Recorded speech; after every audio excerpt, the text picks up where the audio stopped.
From the start, their potential was easy to see. Their future wasn't. Lofty dreams are reached over solid ground. Through twists and turns, ups and downs, the road can lead you to your goal. The Tigers reclaim their crown. The same passion, two paths to one place. Here, at the helm of teams that believe in them, that are led by them. And he will dive for the end zone. Into a challenge earned through effort and will. Buckeyes can do no wrong. And this is a beatdown. With the chance to climb the final hill of a long and hard-fought campaign. This is the game they pretended to play as kids. Today they play it for real as young men in the college football playoff.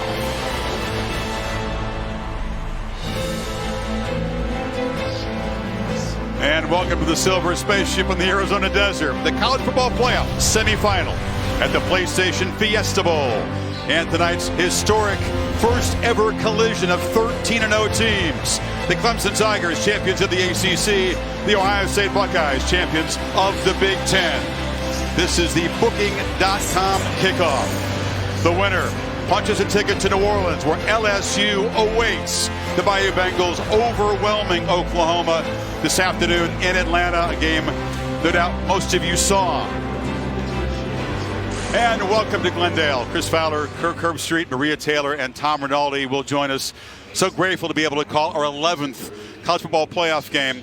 The winner here has got a big challenge, Kirk, because what we just saw down there with LSU and Joe Burrow overwhelming the Sooners. Burrow, 7 touchdown passes in the first half alone. Yeah, I mean, they have been the most complete offense that I think I've ever covered in college football. What Joe Burrow's doing, how quickly he's processing coverage and delivering the football. Whoever wins this game, it'll be fun to hype that game up when we see them on the 13th in New Orleans. Fun will be the word in New Orleans with the Bayou Bengals there, undefeated.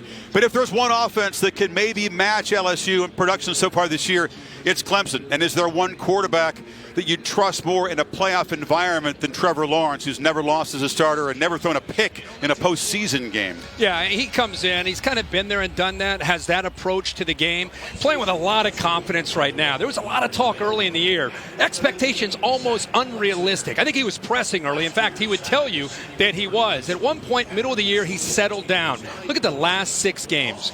20 touchdowns, no interceptions. And when you ask him why that is, he said, man, I just started taking what the defense gave me. I didn't try to make those big plays. And I think the Clemson offense got into a rhythm with their running back, Travis Etienne, the throwing a game with Lawrence and those great receivers that they have. They're a very balanced, explosive attack. And Ohio State's defense, which has been great all year, will be a fun matchup to see how they try to defend them. I sure will. And Buckeyes better be alert and ready from the start, because Clemson has been starting fast. But the guy who's going to try to make his night miserable is Chase Young. He's been the premier pass rusher in the sport. He's the most decorated defensive player in the sport. Kirk, he's had a quiet last couple of games, but you could feel his pent-up energy this week. He's so eager for tonight. Yeah, Michigan and Wisconsin in the Big Ten Championship did a good job of neutralizing him. A lot of quick throws, a lot of double teams. We were with him just a couple days ago. The look in his eyes, he's eager. He's excited to be a leader for this defense. And the big thing is, he's had a great individual year. I mean, you look at all these awards that he went on to win. He set a single record for Ohio State, Big Ten Defensive Player of the Year, an All-American. He was in New York with you, Chris, at the Heisman Trophy, won the Bednarik Top Defensive Player in the Nagurski. He's done a lot, but his main goal is not the NFL, not those awards. It's winning tonight and trying to get this team to the national championship. He's going to have to be spectacular, disrupting the Clemson offense. 16.5 of their 51 team sacks, only allowed 7 touchdown passes all season. Meanwhile, the fellow Heisman finalist, the quarterback for Ohio State, Justin Fields, for the first time in his career is dealing with an injury. He's got a left knee MCL sprain, the brace is on it. I think the brace is on his knee, Kirk, but maybe in his head as well. Yeah, first of all, you see the numbers, 40 touchdowns, 1 interception. That trend will have to continue for Ohio State to try to score with Clemson. The brace is interesting. He said he's going to have to go with a bigger brace to give him that stability. He's concerned that it may restrict him as far as his ability to run. And Ohio State needs him to be involved in their running game to go along with J.K. Dobbins and what he can do, but also the creativity.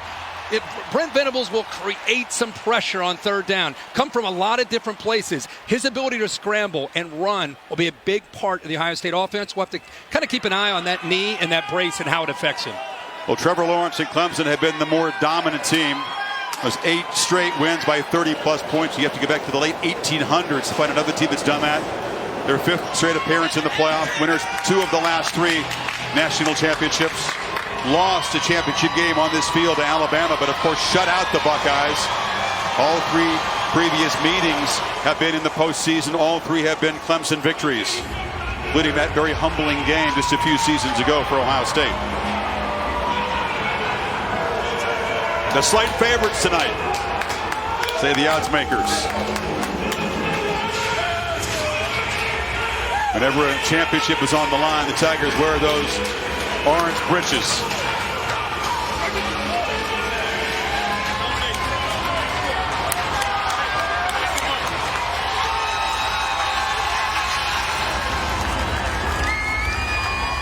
Clemson fans slightly outnumbered by the Buckeye Nation in here tonight, but still many have made the cross-country journey to support their team.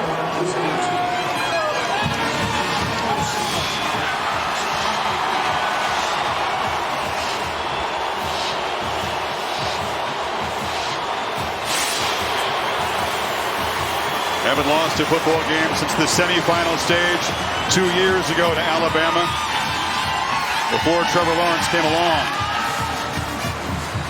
Isaiah Simmons, the leader of that Tigers defense.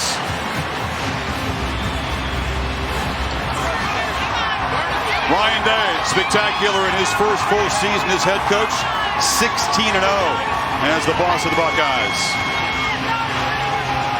And the Buckeyes bringing a 19-game winning streak, have not lost since October of last year at Purdue. Tonight, he says they are the hunter. Clemson has what we want. They're used to being the hunted.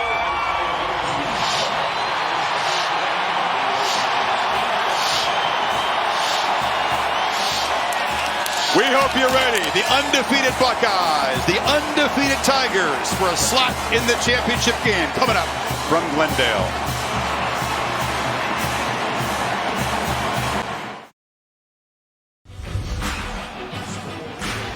And welcome back to the Booking.com kickoff. It's minutes away from Clemson and Ohio State, with LSU awaiting the winner, defending national champions Dabo Swinney with Maria Taylor. Thanks, Chris. Coach, you said that early momentum will be a key in a game like this. How do you generate that to start out this matchup? Well, you got to execute. You got to just, settle in early. Both teams will fill each other out early, but just execute. That's the main thing. Just settle and keep your breath. Slow your breathing down and just do what we've done in practice. All right, thanks for your time. You got it.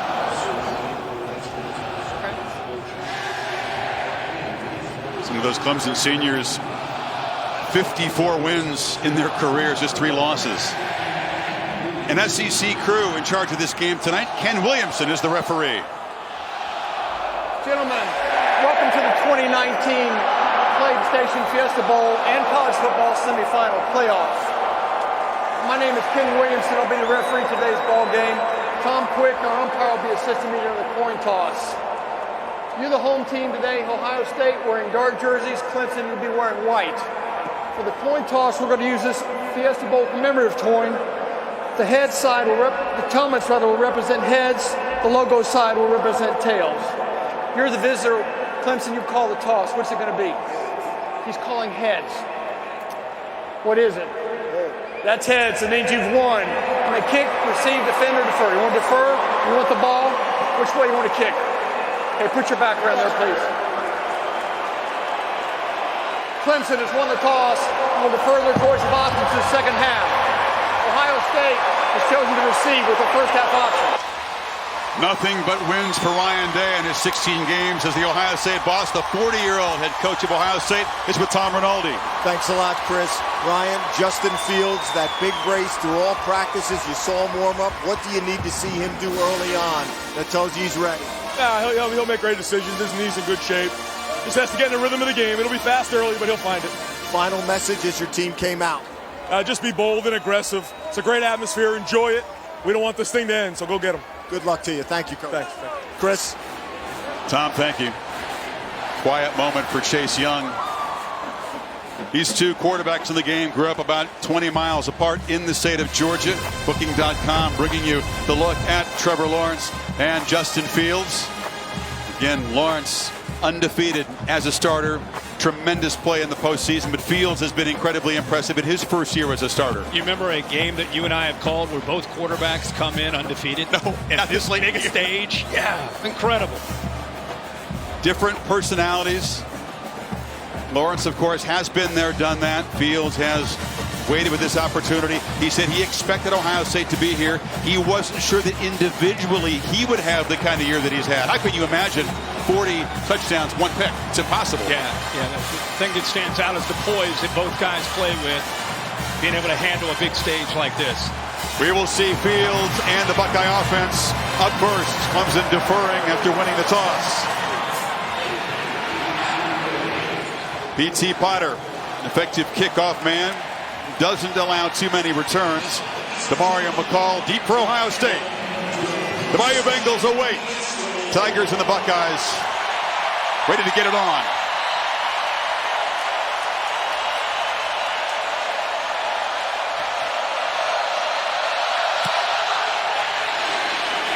McCall will make a fair catch.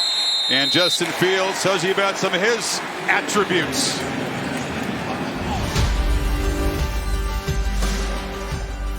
I'm Justin Fields, 6'3", sophomore from Kennesaw, Georgia. I transferred from the University of Georgia. This year for Ohio State, I've thrown 40 touchdown passes with only one interception. The stat line is incredible. We'll keep Kirk a very close eye on that left knee and see how involved he'll get in the running game. How much do they trust the knee? Yeah, that and I think trying to just get him to settle into the game early with the play calling by Ryan Day against a very aggressive defense. They're throwing on first down, and K.J. Hill has it. And the steady senior picks up 9 yards on first down. Here are the Chick-fil-A impact players, Kirk. Yeah, well, besides Fields, of course, we talked all week about J.K. Dobbins. They need to be able to establish the run. They're going to go tempo here. Olave leads the receivers on the outside. Isaiah Simmons and A.J. Terrell, the top corner for this team.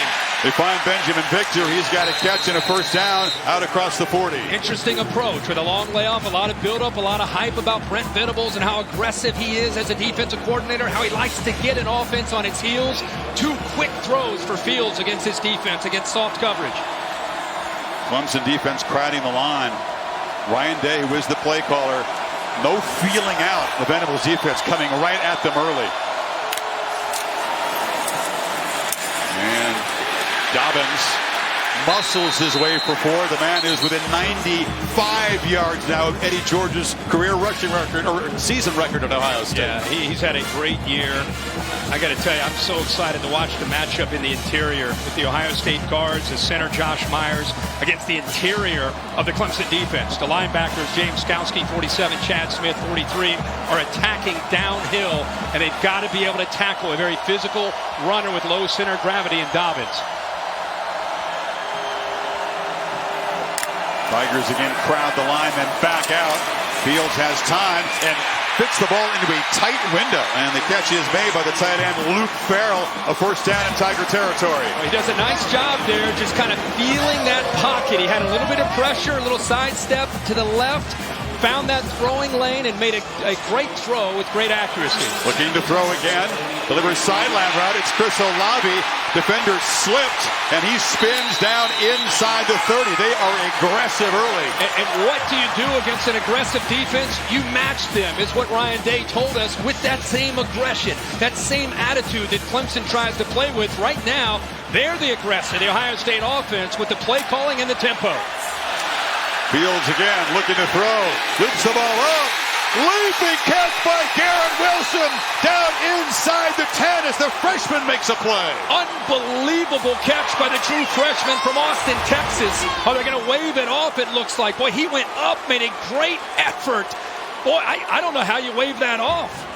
Officials are talking. Maybe that right foot came down out of bounds. Right foot came down out of bounds. What an incredible effort. There is an offside penalty on the Tigers, but not a catch. Boy, Chris, incredible effort. How about this tempo? This approach by Ryan Day. 6 plays, 1 run, 5 passes, and as we said, trusting his quarterback and his receivers to make plays against this Brent Venables defense. Clemson's not used to this. No, Venables likes to dictate. Yeah, they're not used to. They're trying to get their bearings. And they don't have a lot of time because of the way Ryan Day and Justin Fields are attacking. And now a whistle before the snap on the first down and 5 play. Ruling on the field was an incomplete pass. The previous play is under review. So Gerald Hodges is the replay official working with the 3 folks back in the video center as they are doing all the SEC. Give another look at this. Wilson so high in the air. Got his right hand. He got his left hand down there. Looked like his left hand may have touched before the right foot came down. Watch the hand come down there. There's the elbow touch. Yeah. I think the right elbow is what would put him down and inbounds. Yeah. I don't see an elbow. The right elbow came down, but I think it came down after the foot. The only thing that came down was the left hand. Bill Lamagna is our ex-official authority in the booth here, and Bill, I guess it's whatever touches the ground first here they're looking at. Exactly. There's no requirement for the feet. The hand appears to touch first. Yeah, it looked like that left-handed touch. I say replay, reversing this to a catch and spotting the ball at that spot. That's interesting, Bill. It's not an elbow, or a hand is. A hand, a foot, your elbow. Interesting. That hand looked like, again, it got down to me. The requirement is a body part. Review, the runner's arm touched inbounds prior to going out of bounds. Therefore, we have a completed catch at the 5.5-yard line. It'll be first down.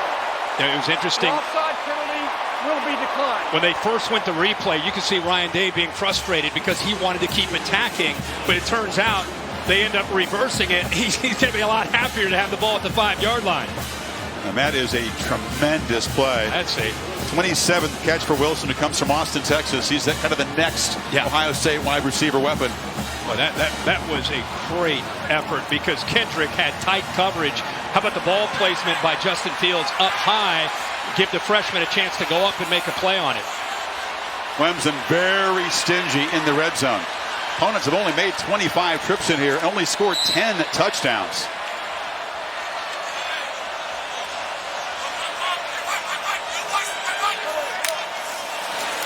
Fields surveys, dumps it down to Dobbins, who makes the catch, but runs out of bounds for a short loss. Yeah. Ohio State, on the other hand, has been powerful in the red zone, these situations all year long. The good thing for Ohio State is they get the completion with the reversal. The bad thing is it's kind of slowed down that momentum that they had created with the play calling and the tempo offense. Dobbins slips down as he tries to make the cut at the 5-yard line. Chad Smith was chasing him. It'll be 3rd and goal. That's something to keep an eye on tonight. I was watching in the warm-ups on the field. You probably saw the same thing. A lot of players slipping on this surface. Natural grass, they grow it outside, pull it inside, but don't you feel like this field is often damp? It is. Yeah, it seems that it's a little slick. And we've caught a lot of games in here, big games, and you're right, that seems to be a reoccurring pattern. Something the players will have to adjust to when they make those sharp cuts. Been a great drive, but this is a crucial moment early in the game. Ohio State looking to Fields, who scrambles, delivers, broken up beautifully in the end zone. A.J. Terrell got his hand out. Olave, the intended receiver, and here comes the field goal team. And there's the length of A.J. Terrell, 6'1", 190. And he's up against Olave, who's a great receiver. And this is a big part of Ohio State's offense on 3rd down. Fields has got to be able to scramble, but look at the length of Terrell. Watch him reach out. Eyes on the quarterback, and then is able at the last second to reach out and knock that ball away. So Blake Hubbell, very reliable kicker. with a chip shot. Ohio State driving at 71 yards in 10 plays, only 2 running plays, but Clemson stout as usual in the red zone, holding Ohio State to 3. So Trevor Lawrence coming up. Tigers first possession, Buckeyes on top 3-0.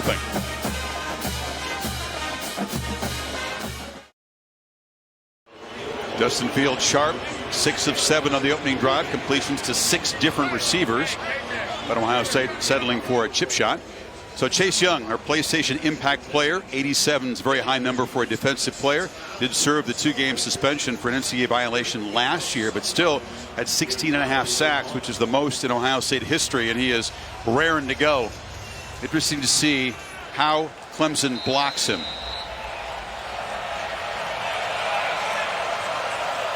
Etienne back deep. Will they kick it to him? And he'll make a fair catch. Big games, they put Travis back there, and he is certainly dangerous. And here's Trevor Lawrence telling you about some of the things he does well.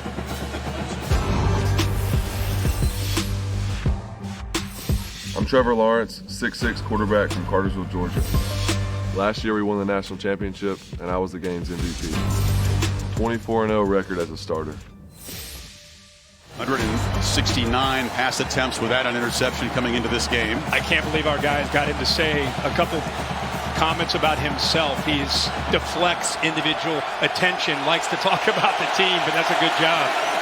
And it's a pitch, and Etienne gets a block on the edge. A hard hit, knocked out of bounds there by Jeff Okudah, but a nice first down gain as we check the Chick-fil-A Impact players on this side of the ball. Yeah, much like Ohio State, Clemson, as much as you talk about Lawrence, they've got to get Etienne. T. Higgins will be into the boundary, number 5. Justin Ross will be on the other side. Talked a lot about Chase Young. You just saw Jeff Okudah make a great play against the run, but he's going to have to play great in coverage against the long, tall receivers of Clemson.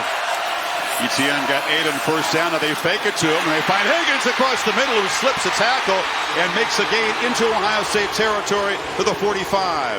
But one thing they're going to look at to attack aggressive linebackers coming downhill. When he sees that and they're committed to stopping the run, he's going to throw right behind them in their version of run-pass option. They sit back, they'll run that, but when they're coming downhill against Etienne, he's smart to see that, pull it, and make the throw. Lawrence, a keeper, and he's strung out and spun down. Good job on the containment from Malik Harrison. Interesting to see how often Lawrence runs the ball tonight. Yeah. You know, coming into tonight, he has run, to me, way more than he did a year ago. Much more effective, whether it's zone read or design quarterback run, and a lot of times creating, like we see with Justin Fields from Ohio State. It's very different from where he was last year as a true freshman. That time, Ohio State, great contain. And now Young was eager. His throw downfield to Higgins. Some confusion whether or not it was a free play or a dead ball. Incomplete, out of bounds, but Young came across. But his helmet, T. Higgins' helmet came off, and I don't know if he got hit when he went down. There was a collision there. It looked like Jeffrey Okudah just following through on the play may have hit Higgins, but it was a free play. I'm just talking about more about Higgins getting dinged there. It's 5 yards and a free play for Clemson, but Higgins took the worst of it. Everybody kind of stopped, and you watch the end of the play. Watch one, Okudah, after the play. The ball is, helmet's off. Now watch him come down on top of Higgins right there. Fuller swatted for the ball, didn't mean to hit him in the head. And keep an eye on Higgins, who's coming off the best game of his life. 3 touchdowns in the ACC championship win over Virginia. On 2nd and 5. A little bit of a sprint out and a throw to Overton, who makes the catch. Short gain. It'll be 3rd and 2. Jeffrey Okudah, you can tell, has brought an aggressive attitude into this game for the Buckeyes. Known as one of the top cover corners in the country. Talking about maybe a top 5 pick type of player. But tonight he's showing that he's ready to make plays, coming up and making some tackles up close to the line of scrimmage. First action this season for Braden Galloway, who was suspended for 12 months since the playoff a year ago. He's flexed out to the left of the formation. Lawrence fakes left, runs right, dives, and it's a first down at the 35. Galloway made a block. And Galloway in makes a nice block, but Trevor Lawrence, just his awareness there of knowing where he needs to get. He's able to follow the center. Sean Pollard, also the tight end. We talked about Galloway, extends his body, knows exactly where he needs to go. And that's what we talked about. This was not a factor in Clemson's offense a year ago. Now you have to be aware of that and bring safeties down to account for that threat. We take it to Etienne, short throw, and the catch is made on the far side by Justin Ross. Damon Arnett drops him right there. You know, I thought Jeff Hafley, the defensive coordinator, co-defensive coordinator for the Buckeyes, who's headed to Boston College when the Buckeye season is over, made an interesting point to us. He said, we're okay with throws in front of the defensive backs. We've got to rally to the ball. We've got to tackle. We want to make them have to score in the red zone. And eliminate the explosives, make them drive the ball. Nice plan if you can do it. Yeah. And hard to eliminate the explosives against this offense. Lawrence looking downfield, now checks it off the hands, nearly intercepted. Dropping into coverage was Tough Borland. Well, Tough Borland just really going into sitting in zone, but just reading the eyes of the quarterback. Trevor Lawrence gets into that throwing window right there. And I think Trevor Lawrence just underestimated, maybe thought he could squeeze it in there, or maybe just flat out didn't see or expect to have Tough Borland sinking in coverage. But he was there and should have come up with the interception, but a good play. Lynn J. Dixon the back on 3rd and 7.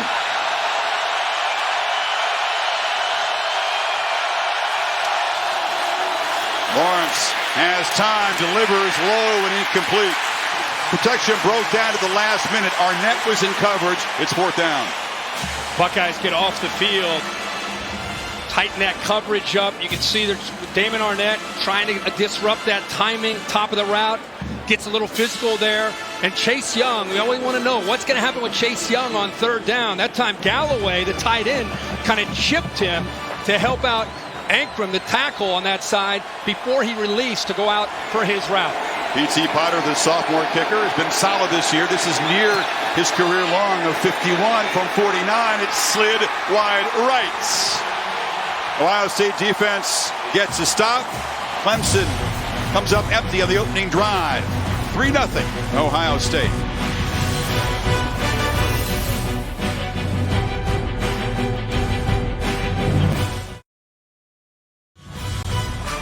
The PlayStation Fiesta Bowl, brought to you by PlayStation 4, the best place to play.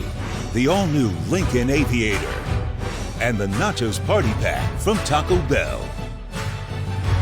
Of course, it was Joe Burrow's Heisman season, but 5 of the top 9 Heisman vote getters are on this field tonight. Incredible. Ohio State with 3 of the top 6, and then Lawrence 7, Etienne 9. Certainly Clemson players being snubbed for individual awards was a major motivating force for Dabo Swinney in the run-up to this game. Anything he can use, he'll use. Very few motivate teams better than Dabo has. T. Higgins has not had the helmet on, Kirk, since taking that shot on the sidelines in the last series, so we'll keep a close eye on that. The trainer's talking to him, trying to get a feel for his status and whether or not he's going to be able to come back out there. Kind of a freak accident after that incompletion.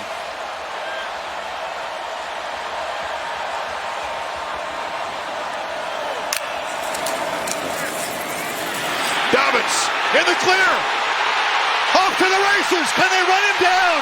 They cannot. Touchdown, Ohio State.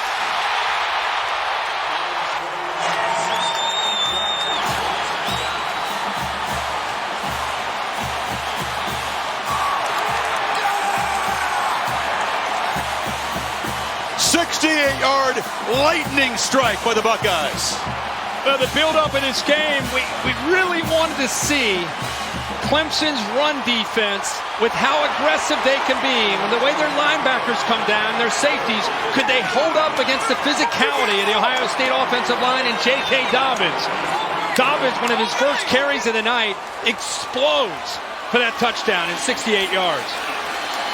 Dobbins, a tremendous workhorse in those 3 tough games down the stretch. They counted him again and again. He explodes early. He's going to catch Eddie George tonight for sure, for the record. Yeah, zone read on Xavier Thomas. Great read by Fields, and then a missed tackle, bad angle by Kayvon Wallace. And Dobbins shows you what kind of speed he has in the open field for the touchdown.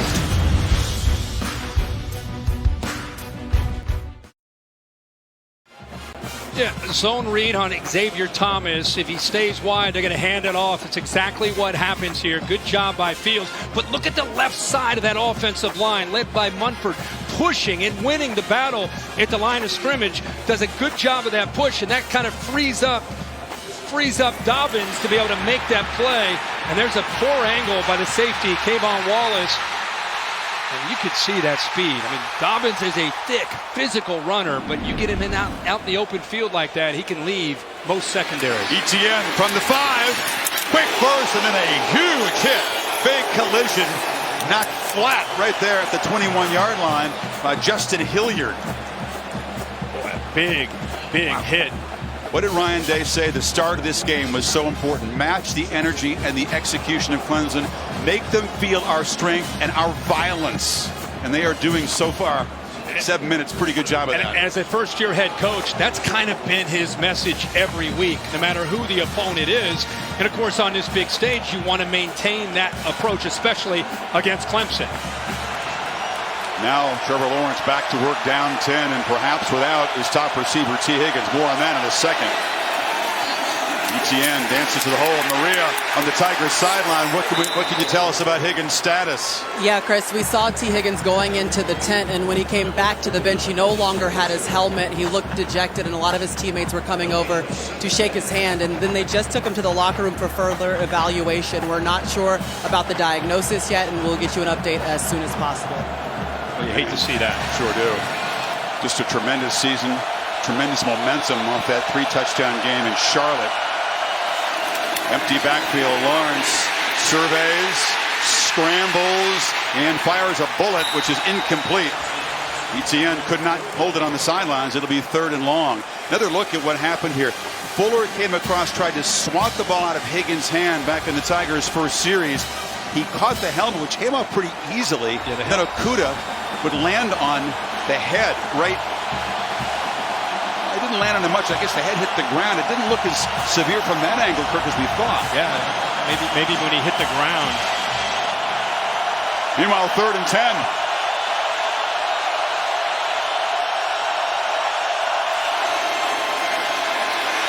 Lawrence chased by Young, heaves it downfield, has Overton wide open. He tiptoes for a catch in Ohio State territory. What a play. You know, Proctor is playing back here as safety, who has not played a ton of football. Josh Proctor, he kind of loses the sight of the receiver. Eyes in the backfield, which opened up Overton to be able to make the play. Chase Young trying to deal with a lot of traffic, gets pressure on Lawrence, but Lawrence with the height at 6'6" goes over top of him. But Josh Proctor caught peeking in the backfield that time that cost Ohio State on 3rd and long. What a quick release by the big fella with Young bearing down on him. Clemson needs a spark, and Lawrence as a runner will keep it and get 5. This is not a team that's used to being down 10 points just like that. Yeah, and you're also looking at a quarterback that, as much as we've talked about him running, Dabo Swinney says, you know, all year you look at it, it's about 6 times a game is what he averages running the football. Already tonight he's run it 3 times. So you're going to see him probably carry it up to 10 to 15 times at least. Lynn J. Dixon motions to the backfield, gets it in the flat. Harrison can't make the tackle, and arriving is Warner to clean it up. Very short gain. It'll be 3rd and 4. Big emphasis for Ohio State is getting off of blocks. Jeff Hafley saying we were disappointed in the Big Ten Championship in the first half with the way they got off of blocks, the way they were leveraging the football against Jonathan Taylor. Says this is important against ETN and the speed of this offense. Getting off of blocks, great example of it there by the linebackers. The guys have been tremendous defending on 3rd down all year. Opponents under 30%. Lawrence, they pick up the blitz, but the ball is batted down at the line of scrimmage. Tyreek Smith got in there. The other defensive end figures to make plays tonight if they pay too much attention to Young. Yeah, John Simpson, the left guard, 74, starts to work to his left to help on Chase Young. Ohio State blitzing Proctor. They get some one-on-one opportunities, and Smith kind of on a stunt to the inside, has that length himself at 6'4" to go up, timed that perfectly to knock that ball away. Ohio State's defense, a strong and determined start against an offense that people thought no one could stop coming in. Wilson, who made the circus catch, back to return the punt, aspires, and it's a high one. And a fair catch made inside the 10 by Wilson. So Ohio State up 10 gets the football back from their own 9 midway first quarter.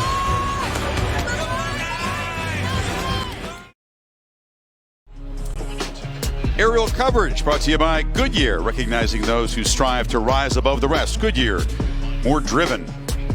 Early 10-0 lead for Ohio State. The Big Ten had not scored a point in the college football playoffs since Zeke Elliott punctuated the championship victory over Oregon. A couple of shutouts in the interim, including a 31-0 loss to Clemson. Here, different looking Ohio State group so far tonight.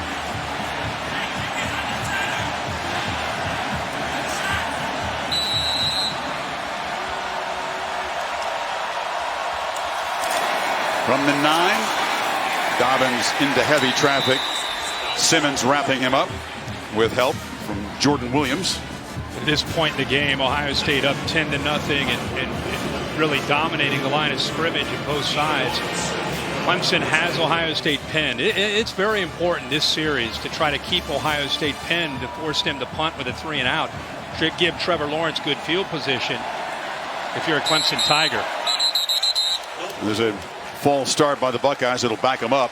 He pointed out Venables is used to having the answers. He's used to dictating to opponents. False start. Offense number 71. 5-yard penalty. Second down. Man who's been a defensive coordinator in 7 national championship games, including 3 at Clemson. Unfamiliar position right now. No, I mean, think about what they've done all year in the ACC. They've allowed 244 yards a game. Ohio State's already sitting at 140 yards. They've played 11 plays into the game. But they have Ohio State pinned here, so see what they do. Fields from the end zone, flips it short. Matt makes a catch, big collision, and he's knocked out. Very short gain. A.J. Terrell showing his physicality off the corner. Yeah, nice job playing some zones, sitting there, keeping their eyes on the quarterback there. And now this is where Venables usually makes a living on 3rd down and long. It'd be interesting by Ryan Day to see what he does. 3rd and long inside his own 5-yard line. Probably in a conservative approach, you would think. But the way he's been calling plays, you never know.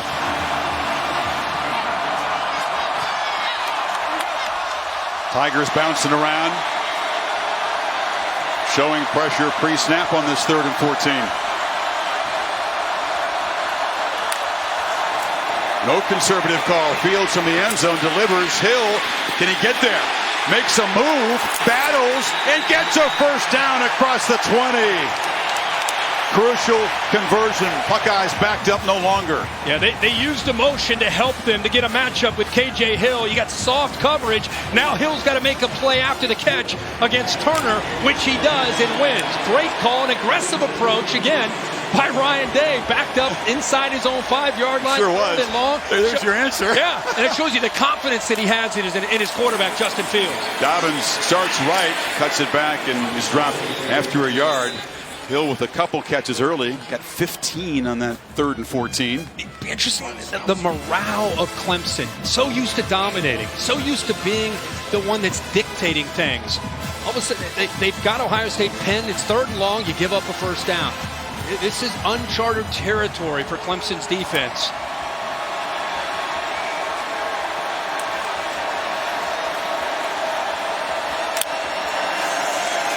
Fields has protection. Almost intercepted. Jumping the route was Kayvon Wallace. Well, he knew exactly what he wanted to do. Isaiah Simmons will sink in coverage. Wallace is showing that he's deep. Fields thinks he's got an easy throw, but look at Wallace bait him. Simmons sinks. He knows it's coming out quickly. He jumps it, just unable to hold on to that football. Each defense missing a great chance for an interception. That could have been a potential pick 6. 3rd and long again. They need 9. Fields is pressured and fighting for his life, and he'll be wrestled down by Skalski. Justin Foster got there first. It's 4th down. Well, where will they come from on 3rd down and long? And in this case, they come from everywhere. They've got backers. They've got a safety up tight. You're trying to figure this out with pass pro. You're maxing it because you got the back there. but the speed, the relentless approach there by Foster, he's able to get around Brandon Bowen and win that time on 3rd down and long to get the ball back to the Tigers. So Clemson's defense playing with more urgency, more energy, and they force the punt from Drew Chrisman. Maury Rogers staying to get his 44. Chrisman not as good as he usually does. That will get a friendly roll. Didn't hit it very cleanly, but now Lawrence takes over at the 47-yard line against this aggressive defense. Yeah, man, they have really set a tone on this side of the ball. They've been challenged by Jeff Hafley and Greg Madison. Look at the physicality. Boom, Malik Harrison right there on that last drive. And then Josh Proctor on a blitz. He didn't get to Lawrence, but look at the message he's sending. Bang! Trying to pick up a back that time, and Dixon trying to pick up pass pro. Proctor runs right through him. So the first couple series, Ohio State not only holding up, but sending a message and playing with that violence and physicality that you talked about from Ryan Day. And a misfire on the right side of the offensive line by the Tigers. Hafley will be headed to Boston College at the end of the season, the new head coach for the Eagles. False start, offense number 73. 5-yard penalty. All-ACC tackle Ankrum didn't miss a single practice, though, in preparation for this while he was trying to put together a staff and some recruits for BC. And think about it. You have the early signing period. You're trying to have trying to hire a staff. You've got some of the old staff still there trying to help you out. I mean, there are a lot of coaches that go through that. And Jeff Hafley, meanwhile, still coaching. He's got a playoff and possibly a national championship if they win tonight.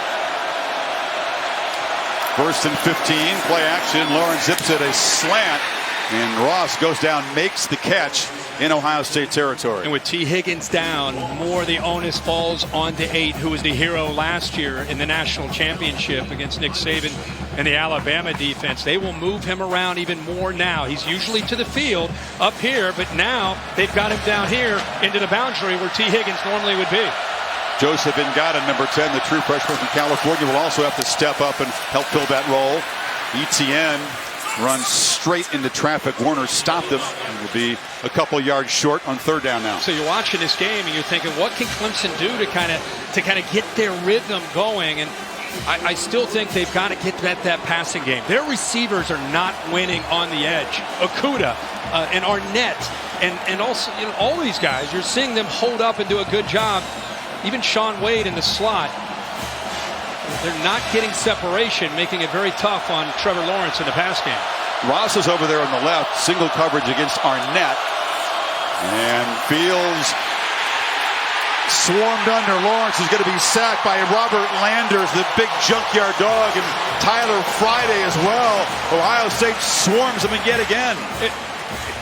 Watch how long this play takes to develop off to the right. I mean, watch these receivers and watch how quick the Ohio State pass rush gets in there. They're still running their routes, and Trevor Lawrence is taking an onslaught of defenders led by Sanders. The interior quickness, and then you can see the outside pressures able to get there with Friday and Harrison. The attention justifiably on Chase Young, but there's a whole bunch of dudes in Ohio State that can rush the passer, especially if you pay a lot of attention to number 2. Spires' punt will bounce into the end zone. What a start for this Ohio State defense. Hope you'll join us on New Year's Day. We'll travel from Glendale to Pasadena for the Rose Bowl, presented by Northwestern Mutual, Ducks and the Badgers, followed in prime time by the All-State Sugar Bowl, Georgia and Baylor. Thrilled to be able to head to Pasadena. Very intriguing matchup there. Many feel that Oregon, had they not lost in this area, Arizona State would have been the 4th playoff team, and wonder how they would have fared against LSU today. We'll never know. We'll never know. And I called that game in Tempe that night, and it definitely cost the Ducks after the way they played against Utah. I think if they win at Arizona State the way they played a Pac-12 championship, they would have been the 4th team. Fields rolls out, delivers a low bounced throw. He was chased by Simmons. This Clemson defense, they don't know anything other than to continue to attack. Down 10-0, 49 seconds left in the first quarter. That's just Brent Venables' style. That's what he believes in. Doing a good job of mixing up their looks. They will live by the sword and die by the sword with their approach.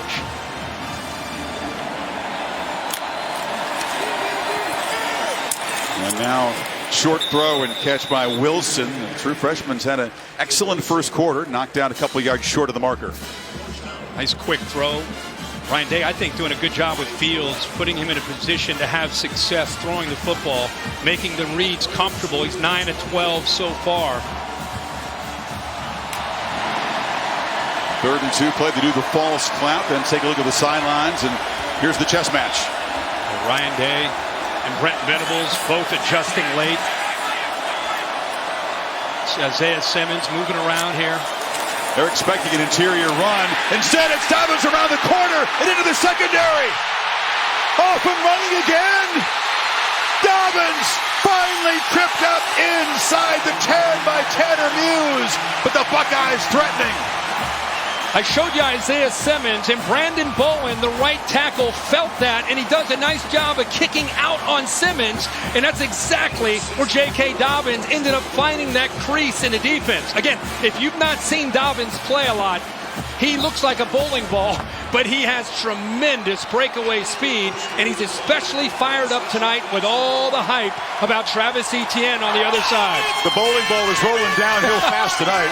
A 68-yard touchdown, a 64-yard run. End of one. 10-0 Ohio State. You're watching the PlayStation at Fiesta Bowl on ESPN.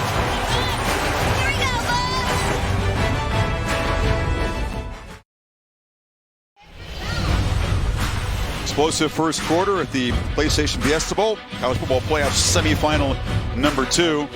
And a record for J.K. Dobbins that he desperately wanted. Not an individual guy, a record guy, but so much respect for the great Eddie George. And now with 1,970 yards in 39 less carries than Eddie's Heisman Trophy season. It's a single season rushing record for J.K. And a young man who was very committed in the offseason with his diet and his exercise. He said last year was a failure as a season as a sophomore. He's very motivated coming into this year. Went from 12% body fat to 9%, but got stronger. And you can see how it's paid off for him in the way he's running. Ate a lot of bad tasting food, he said. A lot of lettuce and beans, but hey, it worked. Yeah. It was basically like eating grass for 3 months. 1st and goal, beginning quarter number 2. Fields from the pocket, harassed as he throws, tried to get it to Hill, and it was broken up by Wallace. Getting pressure, and a very dangerous throw there. Foster coming from his right, gets around Bowen again, does a good job with his hands, gets his hands on the jersey, but Fields is a big, strong guy, able to sit in there, get enough on that ball. Hill's almost able to come up with it, but good tight coverage by the Tigers. Well, Ryan Day, what an impressive approach in this first half as a play caller.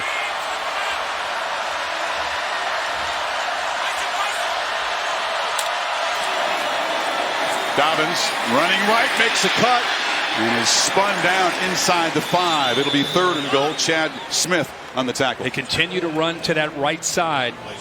And the interior of the Ohio State offensive line is the strength, with Jonah Jackson, the transfer from Rutgers at the left guard, Josh Myers, the leader in the middle, 71, and then the right guard, Wyatt Davis. But they've been running behind Davis, 52, and also 76, Bowen, very successfully, really controlling the line of scrimmage. And Clemson forced another red zone chip shot field goal attempt.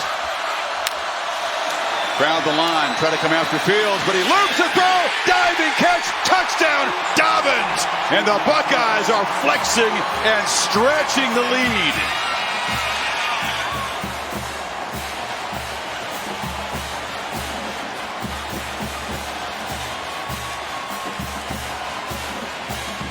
The Tigers lose Dobbins, sneaking out of the backfield. The linebackers don't run with him. The defensive end this time, Foster, is trying to stay with him. He's the only one that recognized that he was slipping out. Isaiah Simmons, 11, probably needs to be on Dobbins because that is a mismatch. And they might take a peek at that before they kick this extra point. He reaches out, lays out, but let's watch the ball to see where that football hits. Yeah, definitely going to take a peek at it. The AT&T pylon cam will show it to you, and we'll bring in Bill Lamagna. Control of the ball there. Does he have it when he crosses the plane, Bill, in your view? Part of his responsibility is to maintain control of that ball if he's going directly to the ground. When he hits the ground, that ball turns in his hand. This is an incomplete pass. I agree. Finish the process of the catch, and he does not do that.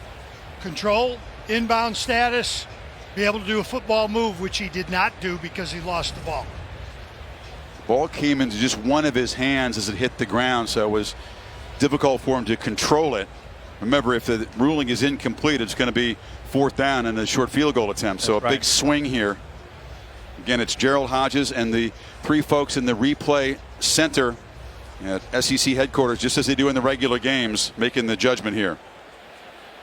After further review, the pass was incomplete. Therefore, it's 4th down and goal at the 5-yard line. Significant reversal in the right call by the replay booth at this stage of the game. 17-0 with the way Ohio State's controlling both sides of the ball. First, a field goal attempt here to go up 13. Very, very different for Clemson. Buckeyes only kicked 5 field goals down in the red zone all season long. They scored touchdowns 59 times, but this will be the 2nd time tonight they've gotten close and had to settle for 3.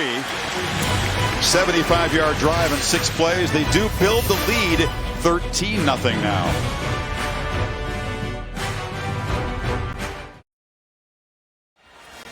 Lucas ringside watching this heavyweight collision in college football. Tyson Fury talked to him watching his first ever game, amazed at the spectacle of college football. And of course, he's based in Vegas, prepping for the big rematch with Deontay Wilder, Alabama guy. February 22nd from Las Vegas, a joint pay-per-view collaboration between Fox Sports and ESPN.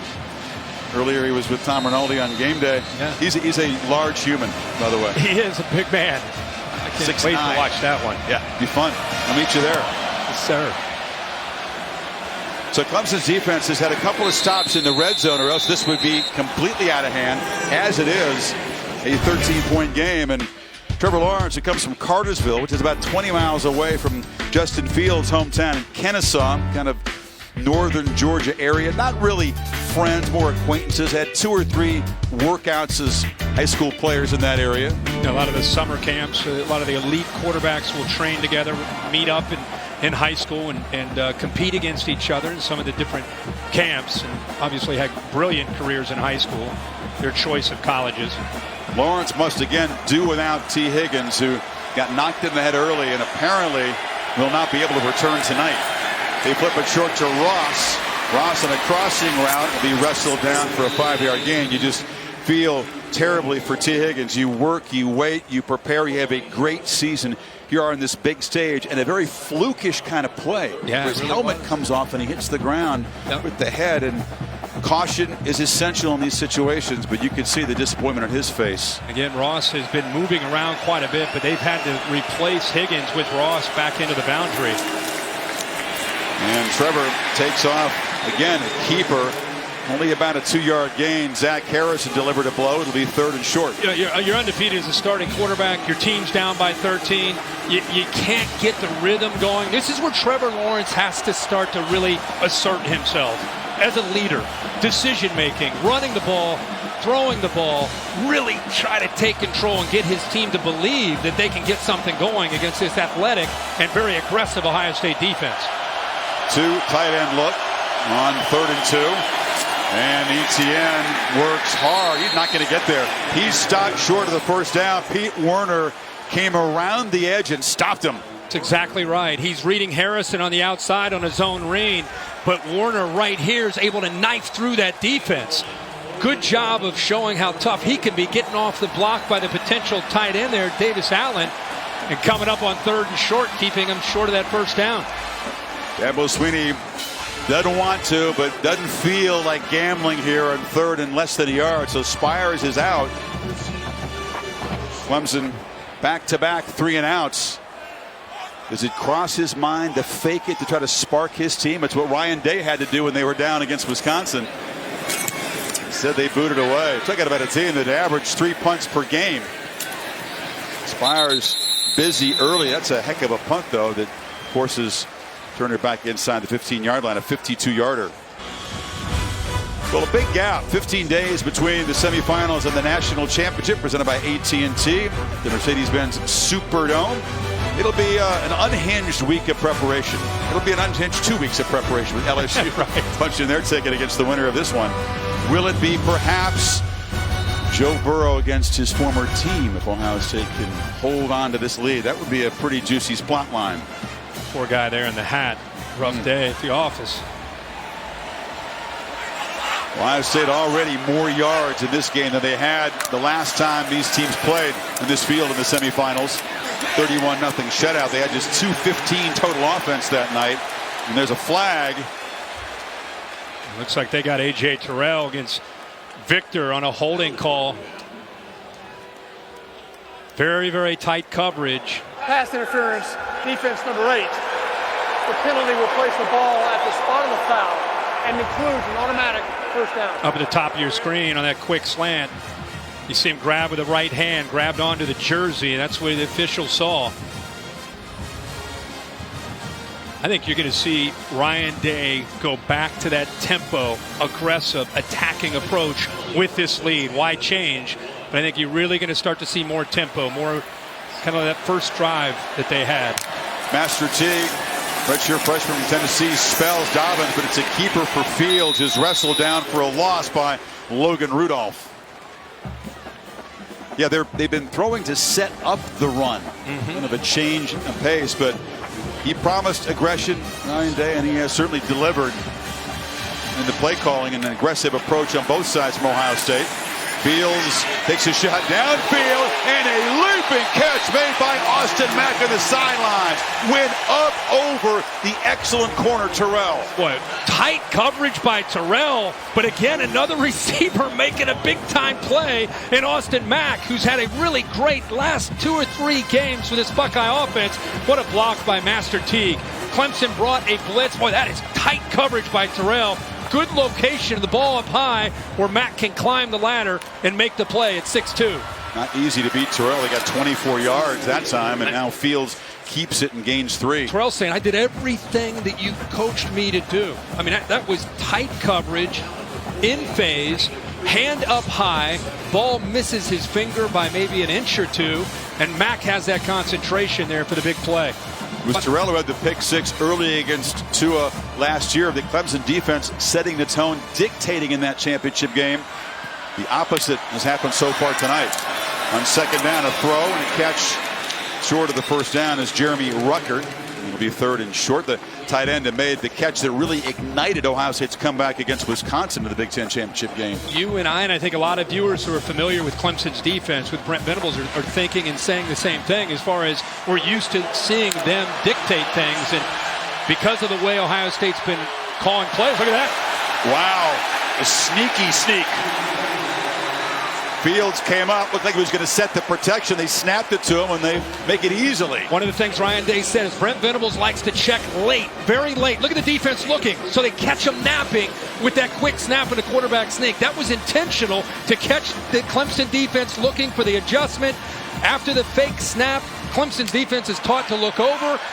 Ryan Day knows that, and that's exactly why he went with that delayed snap and quick call then after. That time Dobbins runs right into heavy traffic. Xavier Thomas stopped him for a loss of a half yard. We really thought that a good matchup would be not just these players, but Ryan Day, who is studied and understands and respects Clemson's defense, and knew, like we said, that Brent Venables is the master in the country. You talk to a lot of offensive coaches. They're going to tell you, boy, Brent Venables gets that check-in late. It's the book on him, and that time, Ryan Day able to win that chess match. Behind the 6 on second down. Fields is pressured, escapes, and takes off. Has green grass and will slide down. Big game down inside the 25-yard line. Knee looks okay. Yeah, the knee looks okay, and that's the blitz. That's where Clemson usually wins, when they bring a couple blitzers. Most quarterbacks are down right there, but he keeps it alive and makes a big play.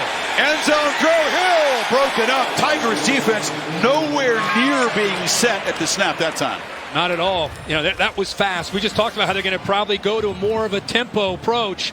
Ball is perfectly thrown. Boy, Justin Fields is on tonight, putting the ball right where it needs to be. Surprised at KJ Hill. Tight coverage there by Kendrick, but Hill has made some big plays throughout his career, and especially this year, unable to hold on to that ball. Kendrick got there just in time to influence it, but KJ would tell you he should have made that catch.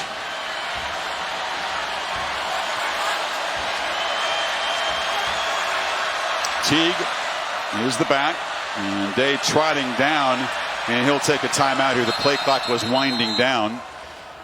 So Clemson's defense giving up a couple of big runs. They've been able to come up with stops in the red zone. Ohio State getting close again, trying to build on the 13-0 lead.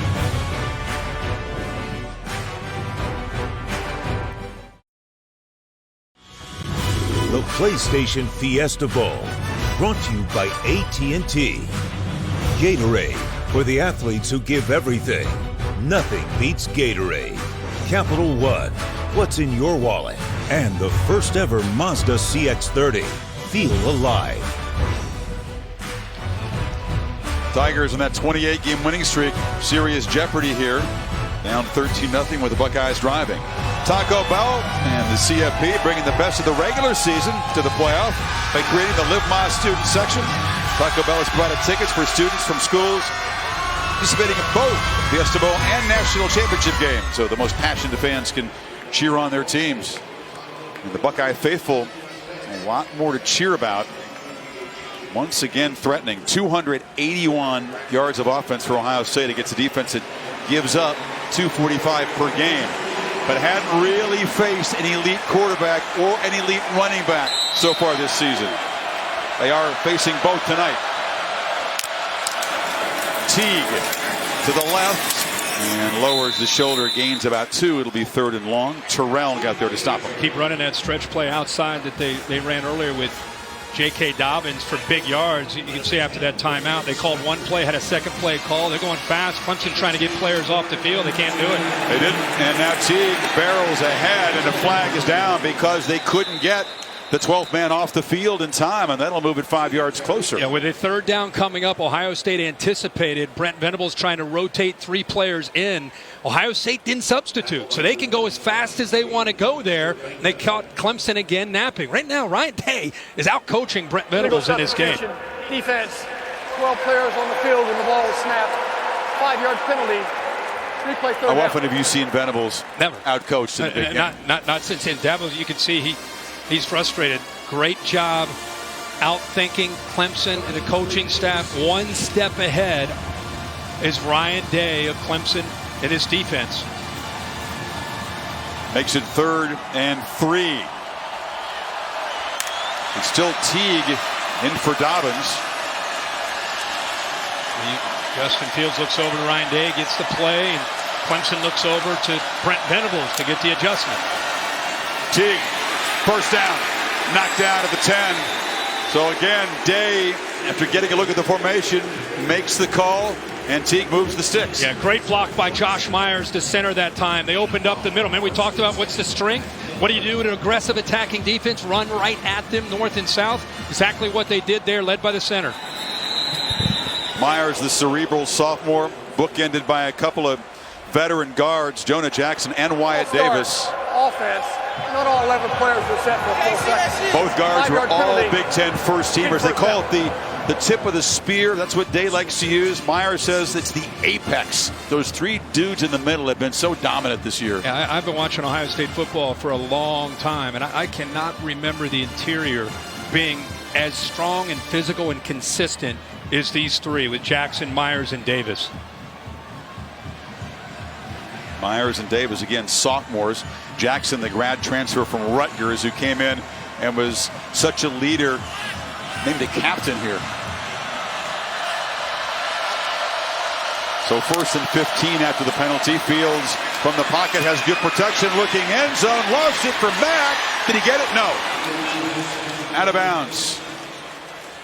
Again, Fields is just feeling it. He's trusting his arm and putting the ball in tight spaces, Kirk. Yeah, Skowski dropped back to the middle. You call Tampa 2. They have 2 safeties that are deep, trying to cover half the field. They run that middle linebacker, 47. He's in position, just can't go up and make a play. Great concentration again by 11 Mack. I'm just unable to get his left foot down.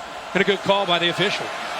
Dobbins is well rested, returns to the game on 2nd and 15. Tigers bring pressure. It's a screen. Dobbins bobbled it, had a blocker and plenty of yards in front of him, couldn't come up with it. Wow. He had a convoy in front of him. The 3 guys we just talked about. If he holds on to that, you have Jackson, Myers, and Davis out in front of him. You see his head turn around. He starts to run with the ball. before he's able to hold on to it. Ryan Day, he's sitting there saying, we got him. Touchdown. And Dobbins, who's had a big night so far, just unable to secure it. Again, it was the perfect call against the blitz, and Dobbins had a couple of balls he couldn't control that could have been touchdowns tonight. The first one for sure would have been. So 3rd and 15.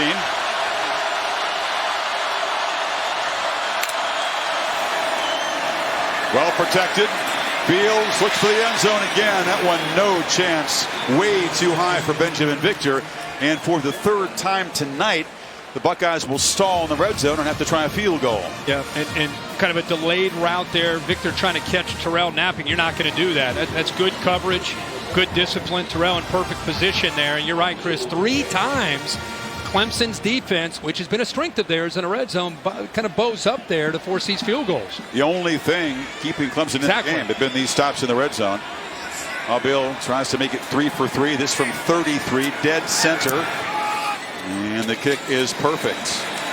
Another long march for the Buckeyes. 14 plays, 70 yards. And the lead is now 16.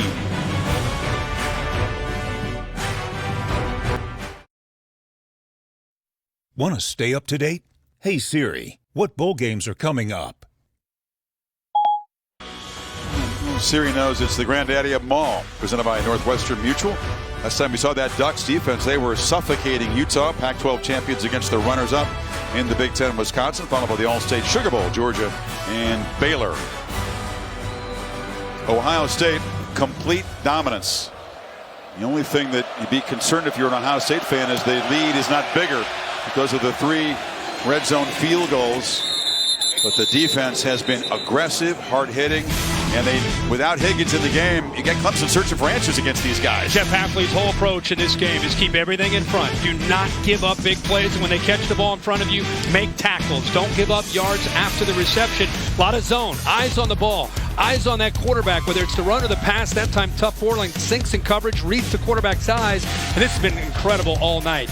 The way they're getting off of blocks, playing downhill, playing with an aggressive, violent mindset. Clemson, ETN, only 16 yards rushing tonight, and ETN, 13 yards. You fake it to ETN, and Lawrence, miscommunication. Ross wasn't on the same page, and Chase Young knocked the quarterback down. Maria? Yeah, guys, Justin Ross on the sideline receiving some treatment at the base of his neck. Looked like he's struggling with movement right now, so that could be 2 receivers dealing with injuries. Wow. Obviously, with T. Higgins out. Yeah, Maria, that is tough for this offense, but even tougher is the offensive line trying to deal with Chase Young and this aggressive defense. ETN on the pitch. Quick burst. Ohio State picking up where they left off in the second half against Wisconsin, the Big Ten championship. In the first half, Taylor ran a wild run, had 135-yard rushing at halftime, and then they dialed it up, and they look a lot like this bunch from the start. That's the way they really played all year. It's with the exception of the first half against Wisconsin and Taylor. Another 3rd down here for Lawrence. Remember, quarterback run, always a factor on 3rd and short with a 6'6 quarterback who's athletic.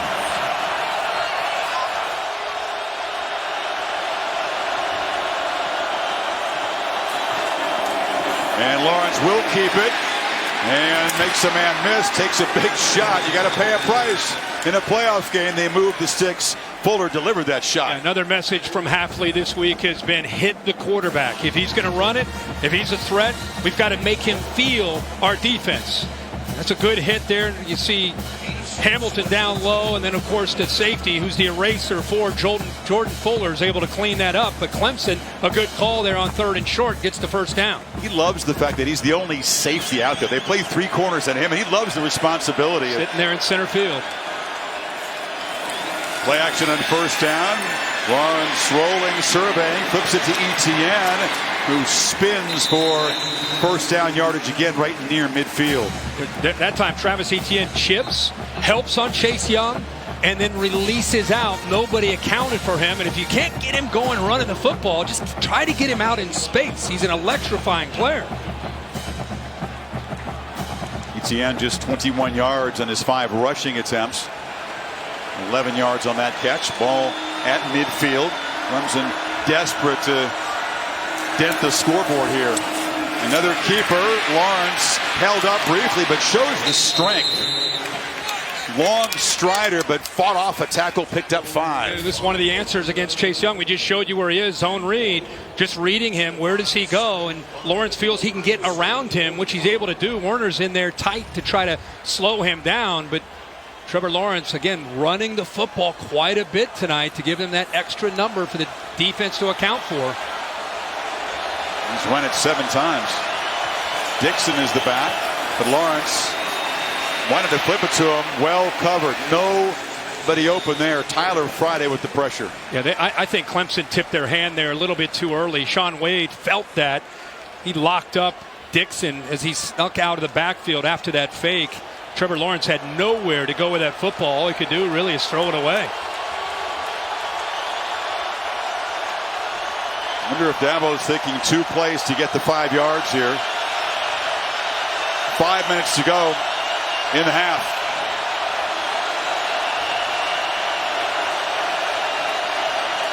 Ohio State showing some pressure. Now they bail.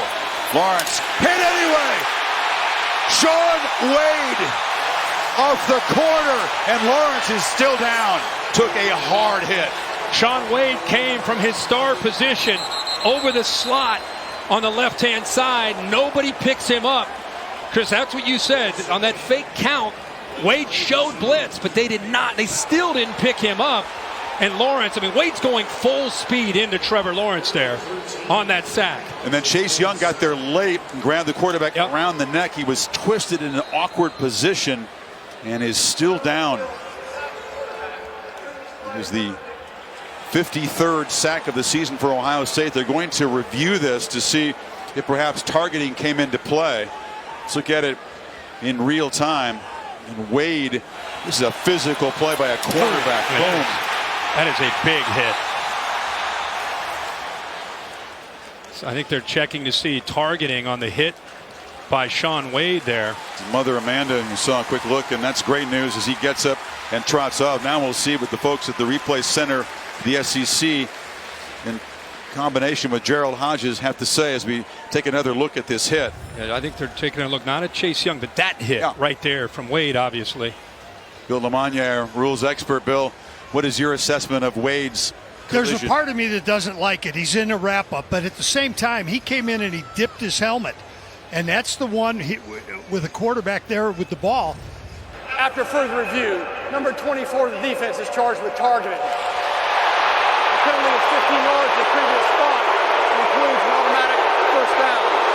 By rule, number 24 is disqualified for the remainder of the contest. So Shaun Wade is out for the remainder of the game. He would be eligible to play in the championship game if they get there, but the penalty will move the football into Buckeye territory. This is really significant. You're talking about a player that has first-round ability. He's playing over the slot. You know, they didn't have him in the Michigan game, and they toyed around with moving Damon Arnett. I brought that up to Jeff Hafley. He said that was a mistake.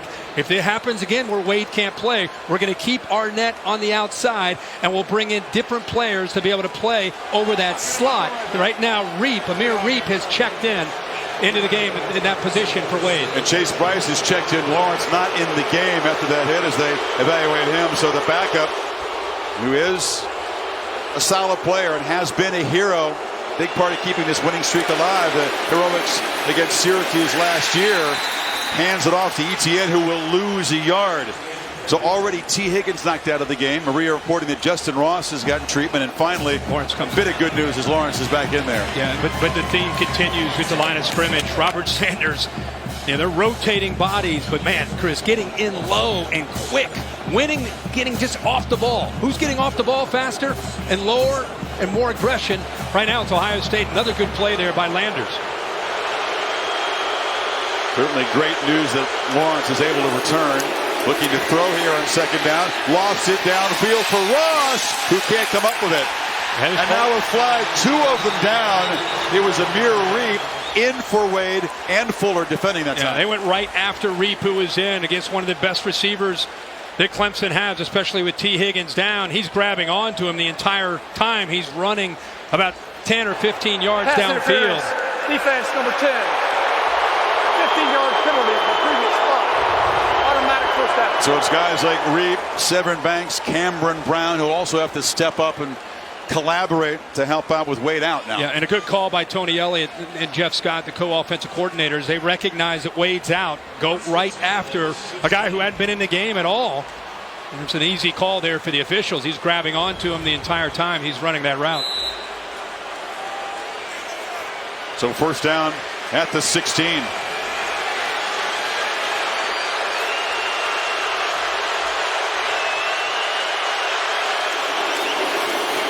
ETN, quick penetration, had to battle to get back to the line of scrimmage. Malik Harrison's been really active in the first half tonight. He sure has, but he's really benefiting from the defensive line play. Landers, again, is just too much to handle with his speed and quickness. He gets into that backfield.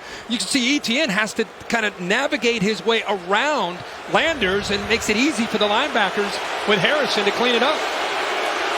Clemson offensive line is not used to being swarmed and dominated like this. Lawrence still has the ball, scrambles, now looks to run, and long strides will carry him inside the 10. It'll be third down and about 2. Boy, he covers a lot of ground when he takes off to run the football at 6'6". Gallops, doesn't he? Sure does. Ohio State bringing a lot of pressure. That time they lose the edge. They lose contain. With Malik Harrison, he's able to use the speed to get around him, give him a much better chance on third and short. Keep reminding you, Ohio State's got to be aware of that quarterback run on these third and shorts.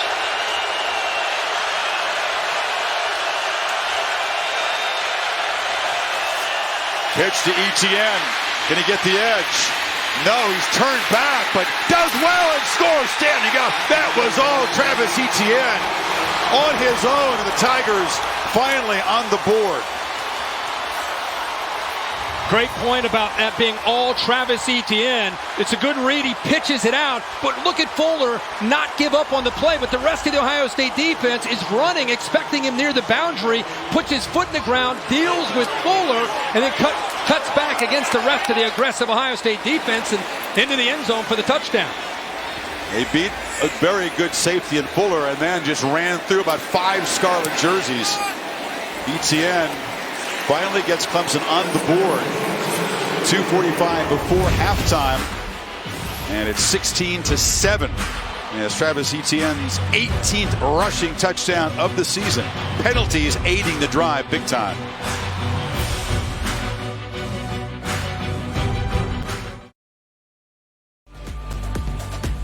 Nice day in Arizona after a couple rainy days, and Goodyear Blunt providing our aerial coverage. Introducing the honorary member of the College Football Hall of Fame, Goodyear Blimp. Goodyear more driven. They were inducted in Atlanta just earlier this month, right? That's right. Well, it was going to be fourth down for Clemson.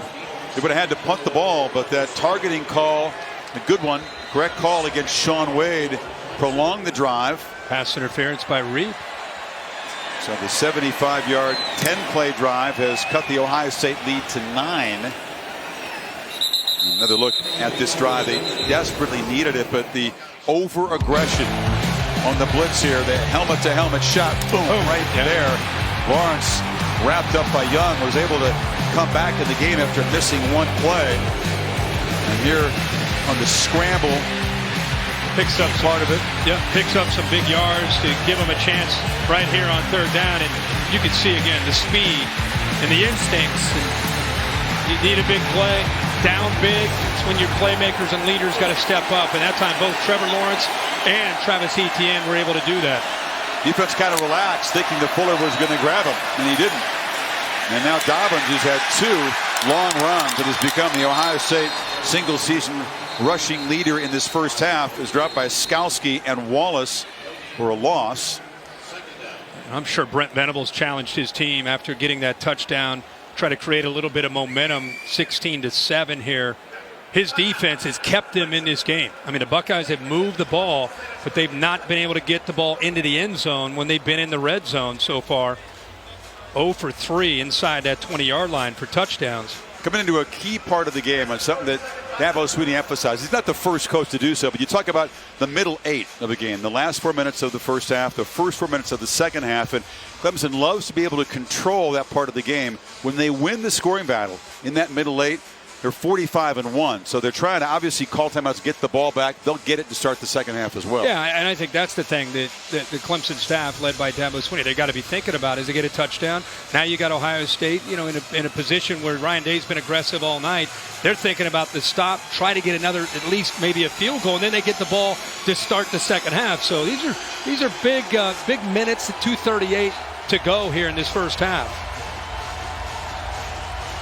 Suddenly there's some energy on the Tigers sideline. They're jumping around, waving the towels. Their crowd, after a subdued first half, up and involved. Fields looking to throw on 2nd and 10. Backpedals, has space, and now delivers on the sideline. And the catch is made by Wilson. The freshman's been a big part of the attack so far. He's a couple yards short of the marker. They rushed 3 that time, just relying on good coverage. They had 3 deep and 5 under, but Fields, because he's athletic enough to keep the play alive, eventually finds Wilson for positive yards. And now Dobbins hit in the backfield and dropped. They can't convert on 3rd and 2. The Tigers freshman Tyler Davis got there to stop him. Good job by Tyler Davis, but James Skowski also walks up into the line of scrimmage.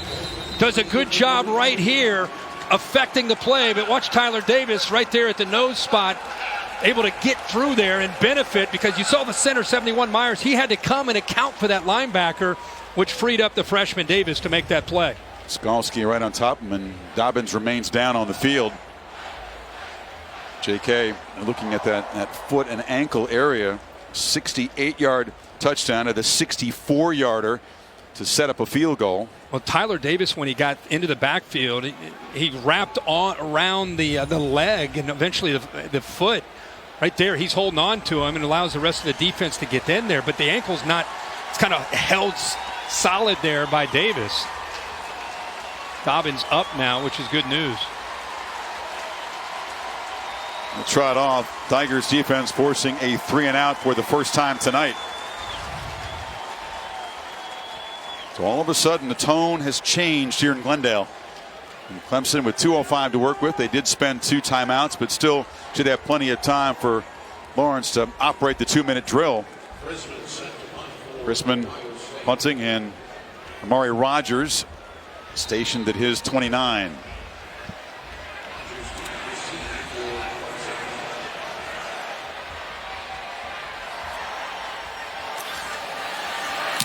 Clemson peels back. It's a line drive kick. And Rogers retreats to the 15. And the coverage team flies down there. That's Olave, who came down to make the play. The receiver who takes great pride in his special teams play.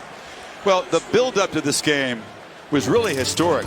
First 13-0 teams to ever meet. Clemson having not lost since the end of the 17 season. Ohio State having not lost since Purdue game middle of last year. Does remind you of that setup in the Rose Bowl. 2 long winning streaks collided. The star power in that Texas win over USC with Leinart, Bush, and Young, and all the star power on both sides of this game coming in. The winners of 28 in a row, not about to fold their tents. Lawrence from the pocket delivers a low throw, incomplete. Once again, Ross not quite on the same page as the quarterback. And again, he's had to flip positions. He typically is to the field, which is a different position, but because he knows both positions, with T. Higgins down, he switches and now has to go into the boundary. You have 14 who's able to go out to the field there, and Overton. Remember, Ream is in for Sean Wade. It's a matchup that I know Clemson's going to want to try to revisit. Lawrence gets it away just in time, but throws it up for grabs, and it's broken up by Damon Arnett. Again, they deliver a shot to the quarterback. Yeah, and this is what, quarterbacks want to get the ball up high to their taller receivers. Ross is 6'4", and I wondered how these corners would hold up against the length. Look at Arnett, gets his head turned around, able to go up, high point the ball, and knock that away. No sacks for Chase Young, but he certainly affected the play. And his pressure creates a 3rd and 10.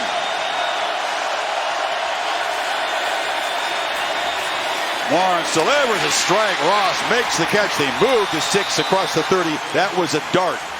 It was, and the linebackers were up tight, thinking about Lawrence possibly taking off. They're kind of spying him, so it opens up the middle of the field. And when Trevor Lawrence is able to throw in rhythm, and you give him that big of a window, he's going to put it right on the money. 16-yard gain on a crucial 3rd and 10. Now from the pocket, Lawrence took a peek downfield and now tries to find Overton on the sidelines. Incomplete. Reap defending. Minute 22. And Clemson trying to come off the canvas here as Dobbins tries to get that ankle loose. The Mazda halftime report is coming up. Reese Davis, Desmond Howard, David Pollock. Take a look at that dominant LSU victory from the Peach Bowl. And also Penn State's victory earlier today. Big Ten 3-0 in bowls at the moment. Lawrence took a peek downfield, had a lot of room, and breaks the tackle, and is still running. Lawrence in a foot race. Will they catch him? Touchdown Tigers! Wow! A game-changing play.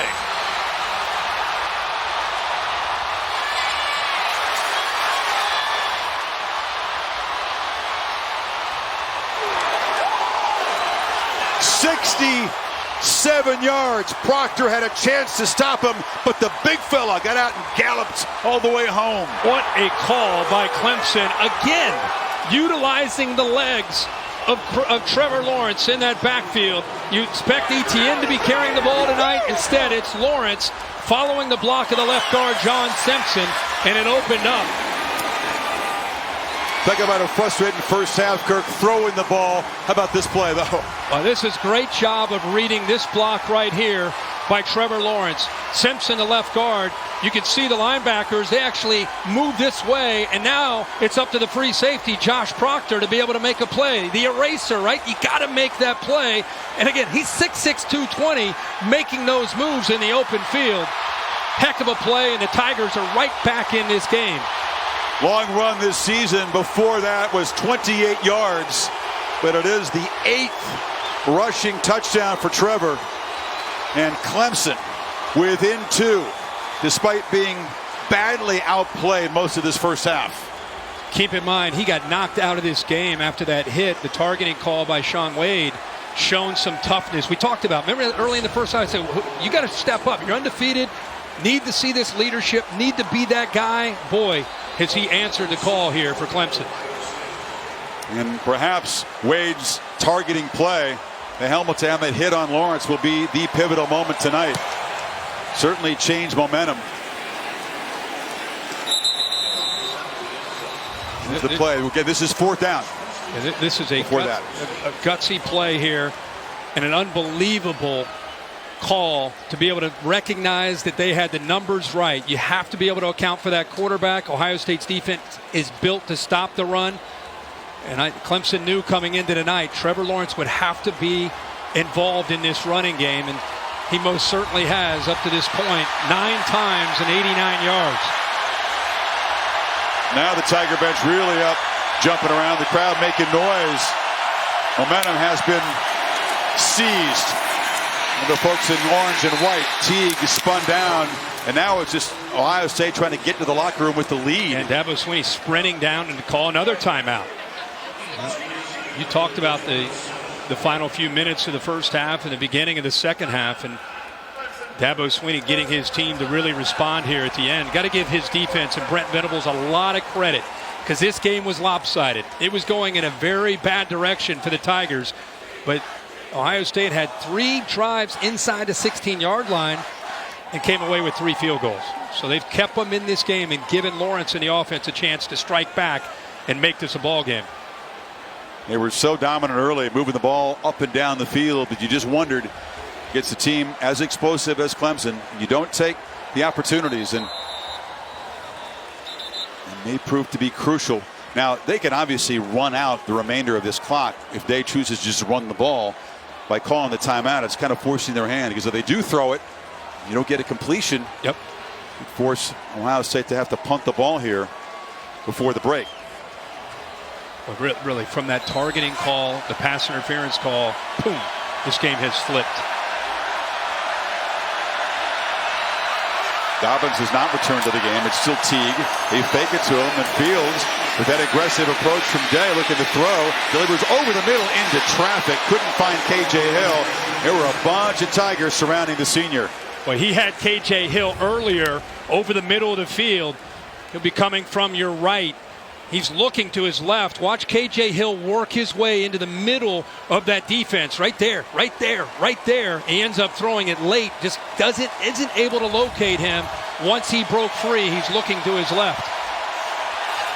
The interesting decision now for Day. Do you try to throw, make the first down, but perhaps if you don't complete it, give Clemson some time to work with here.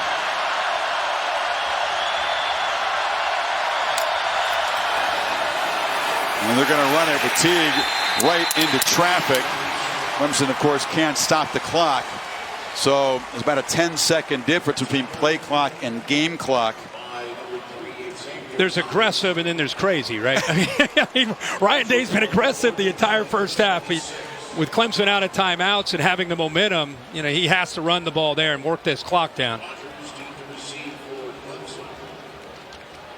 Ohio State came out intent to impose itself physically, feel our violence. That was Ryan Day's mantra to the team, and they certainly did all of that, controlling line of scrimmage on both sides of the ball. But then that one targeting call, and you knew eventually, even without T. Higgins, Lawrence was going to find a way to get the team back in the game. What a treat for us and the viewers, because I don't know if you can find two staffs that have proven this year to be better at in-game adjustments than Clemson and Ohio State.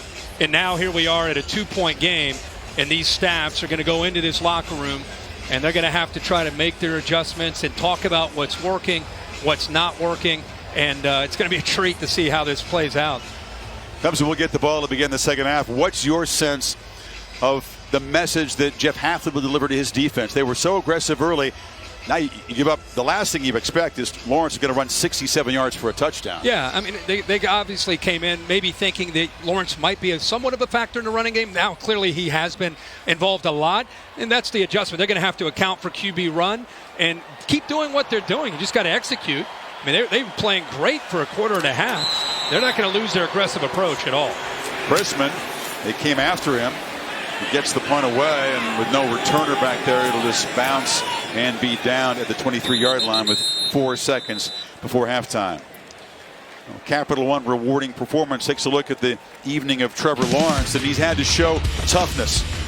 Among all the attributes, not enough is said about this, but Wade delivers the shot, gets himself ejected from the game. Lawrence returns after missing one play. You can see the look on it. You can see the look on his face, Chris. It was not pleasant, but after that one play, he comes right back in and eventually leads them to a touchdown where ETN scores, and it comes back the next possession and shows you the kind of speed he has and the toughness that he has to be able to be the leader of this team.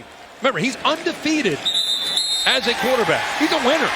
Hasn't lost a game since November 2017, a Georgia playoff shocking loss. Buckeyes rolled with a 16-0 lead. Clemson claims momentum, and the lead is just 2 at halftime. Go to Tom Rinaldi with Ryan Day. Chris, thank you very much. A half you were dominating, up 16-0 in the final minutes run. What changed? Well, we got a couple things that really, the catch in the end zone, that's a touchdown. We didn't score in the red zone. And you talk about a change of events when they threw Sean out of the game. I have not seen that, but you talk about a change in the game. He's out of the game. It's 4th and 15. They get the first down and score. That was a huge change, but that's behind us. So we got to regroup at halftime and come out and play great in the second half. Appreciate the time. Thanks, Rex. Maria. All right, Coach, the momentum started on that sideline, but you're taking it into the locker room. What was the difference in the first half? Well, we just settled down. We really, give them credit. They made some good plays, but, man, we did a poor job of taking care of Clemson. Basic stuff, zone read, the end doesn't squeeze, big play. Another time, we got a guy that comes to the A-gap, no contain, big play. But I tell you, we played good red zone defense, and I think we kept them, held them to some kicks. That gave us a chance to kind of settle in right there, and then did a poor job on 3rd and short. We dropped a pass on 3rd down, and so just really didn't play. We gave up that 12 men on the field, so didn't do the things that we need to do on our end. But our guys got the heart of a champion, and you just saw it. So tough start for us.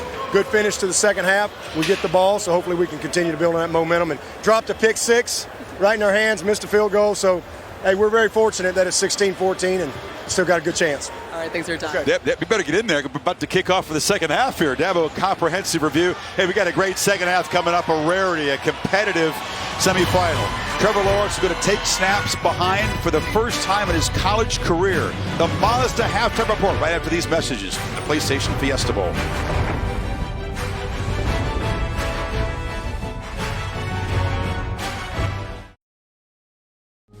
The undefeated Buckeyes, the undefeated Tigers for a slot in the championship game. Dobbins off to the races. 68-yard lightning strike. Touchdown Tigers! A game-changing play.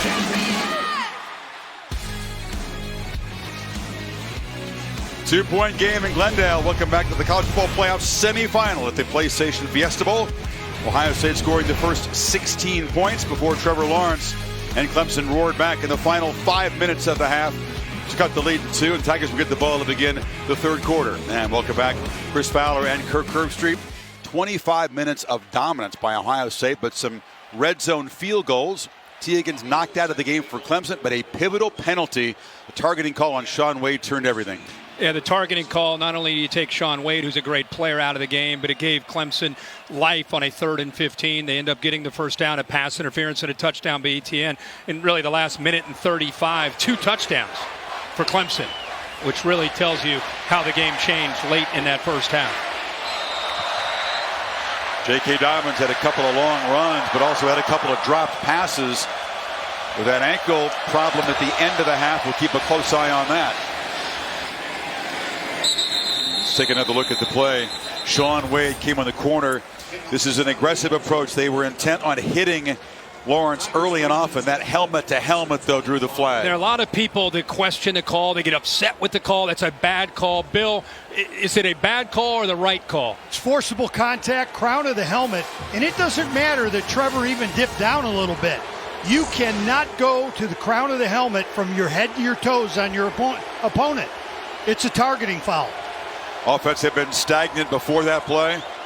97 yards and 10 plays after. And Lawrence and company back in business from the 25. And looking to throw in first down. Zips it across the middle into traffic. Flags down immediately. They try to get the ball to Higgins, who's returned to the game. Yeah, we talked at halftime. Chris thought maybe they would look at him. Maybe there's a chance to come back into the boundary. Damon Arnett with that left hand trying to jam him, slow him down. Grabs onto that jersey. Official sees it. The right call is made, but for a Clemson fan to see 5 back out there to start this second half is big, because now you can move Justin Ross back to the field. Defense number 3. Buckeye defenders Penalty will place the ball. probably thought, hey, we don't have to worry about Higgins the rest of the night. The guy was a 1,000-yard receiver, 13 touchdown receptions.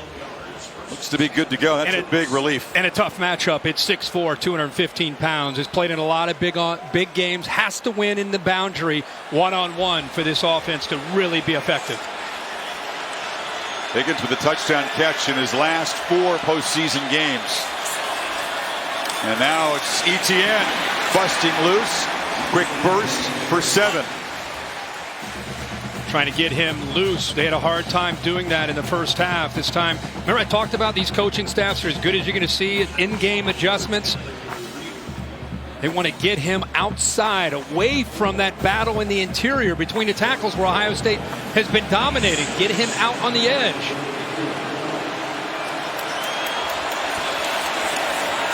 And Lawrence loops his sidelines. Higgins couldn't come up with it. We'd wondered what would it be like and how would he respond if for the first time in his college career, Lawrence is going to have to play from behind, trailing in the second half. We're about to see that. Yeah, we sure are. And I think one of the adjustments that Jeff Hafley made, speaking of adjustments, is getting those corners up tighter, jamming T. Higgins, trying to disrupt the timing, and Arnett also up tight. Remember, Reed is in again for Shaun Wade. 3rd and 3. Higgins working against Okudah. A couple of future first rounders, but that time Higgins back in the game, dropped it, and Lawrence was hit again after the throw. Yeah, he sure was. Ohio State brought some pressure, but that's a ball T. Higgins obviously would normally catch. It's a jam and then bail by Okudah. Ball off the hands, thrown to the outside where Higgins can make a play on it. Talking about two future first-rounders going head-to-head. And I think the tight end 25 chalk, his route may have got into the vision of T. Higgins trying to find the ball coming out of the hands of Lawrence. It was Tough Borland who kind of rolled up his back, hitting the lower leg of Lawrence. Spires with the punt, tries to knock it dead, and they are able to keep it out of the end zone. A beautiful kick from the junior Clemson legacy player. The coverage team does its job, and the Buckeyes will be backed up. Maria? We checked in with Clemson officials at halftime and were told that T. Higgins was never officially ruled out of this game. Now, in the first half, we saw that he did not have his helmet on the sideline. Spent a lot of time with head athletic trainer Danny Poole, just talking with them. And obviously, after further diagnosis in the locker room, he was allowed to come back in this game. Now over to Tom Rinaldi with more on the Buckeyes. Well, Maria, talking to Tony Alford, the running backs coach for the Buckeyes, and with Ryan Day, they said J.K. Dobbins is good to go despite being banged up at the end of that first half. That left ankle now taped. As for Wade being out due to the targeting call that we talked about, Amir Reep is going to have to fill in. Ryan Day said we have a lot of confidence in him. He's played a lot. He's going to have to play some more. Fields throwing from his end zone, completes the pass to Victor, who's got first down across the 15. And again, Ryan Day, he is not going to change. Tommy asked him coming off, what do you need to do? And he basically was saying, let's just keep doing the same thing. You got to execute better. But Dobbins is down. He is. Dobbins is in the opposite side of the field from where the play is. And you can see the heavy tape on the left ankle that Tom talked about. Let's take a look at what happened on this play. Just nobody touches him. He tried to, first time he probably had to move his body that way and felt something clearly that was not allowing him to continue, and he's walking off the field right now in the opposite direction of the bench into the locker room. Yeah, he's going right to the nearest tunnel, it appears, and the man who exploded for two long runs in the first half but had a chance of pass receptions to perhaps build the lead. This is an awful sight for Ohio State fans. Yeah, Shaun Wade already out. Now you lose potentially J.K. Dobbins, who is a superstar for this offense. Master Teague now steps in. Teague, a freshman from Tennessee, averaged more than 6 per carry this season. He's no slouch, but he's no J.K. More of a physical runner. Nothing there on first down. What you lose is that ability to explode. You saw that in the first half with J.K. Dobbins. He can hit a crease and immediately have that acceleration to get into that second, third level of a defense. You lose that now. Teague's a good back, but not the same at this stage of his career as Dobbins. Fields sets up, delivers a strike to Hill and makes a sliding catch out near the 40. Another accurate throw from Fields. Yeah, he has to squeeze this in behind the safety who's cheating up. Finds that spot right in the zone, right behind him, and K.J. Hill does a nice job where Fields throws him open into the hole in the zone. 22-yard pickup, and now looking to throw again on first down. It's a sideline route, and Olave goes up, high points the ball, and they'll move to 6 again, the ball at midfield. And a really good job by this offensive line communicating and giving Fields time to throw. You talk to anybody when it comes to defending, going against Clemson's defense, it's can your offensive line communicate, pick up the exotic blitzes and the pressures that Venables will throw at you. They've been holding their own so far most of this game. Wisconsin's defense had some success confusing him, pressuring him in the first half. As Dobbins makes the long walk to the locker room, and Teague filling in for him, gets the handoff and is going to be, well, wrestled down after a very hard-earned 1-yard gain. And that's what I'm talking about. You can see how physical of a runner he is. He ran out of a couple tackles there. Skowski looked like he had him wrapped up. Isaiah Simmons, Nolan Turner came in there. So while you lose that ability to accelerate, you do pick up a guy that can bounce off of some would-be tacklers. Well, if you're Dobbins, without him, you're not sure if Fields' knee is 100%. You got to start throwing. Play call and challenge for Ryan Day. Let's see if they do continue to throw the ball, and they'll run Fields. It's a power straight ahead. It'll set up a 3rd and 6. That's exactly what it is a quarterback power. Wait on that left guard to pull around. Jonah Jackson try to clean that up. I think Ryan Day really calling that play just to give him a more manageable third down.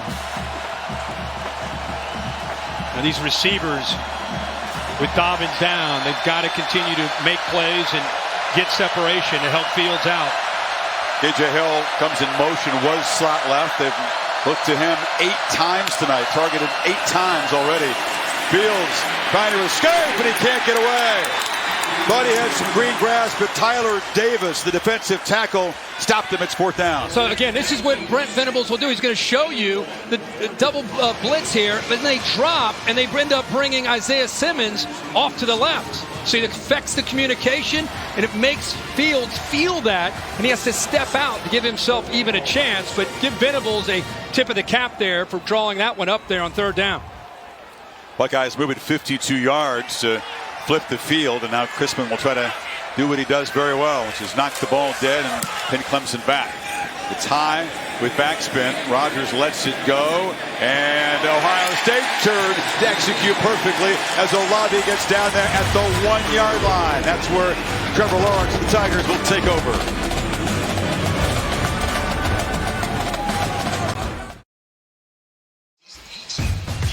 The PlayStation Player Impact rating. No tackles yet for Chase Young. He has 1 quarterback pressure right there against Lawrence. It's almost like he's just a step off of being able to get to Trevor Lawrence. He's not been able to make the impact yet in this game, but you can see how close he is. Lawrence doing a good job of feeling that and getting the ball out quick. Boy, they are pinned deep in their own territory here.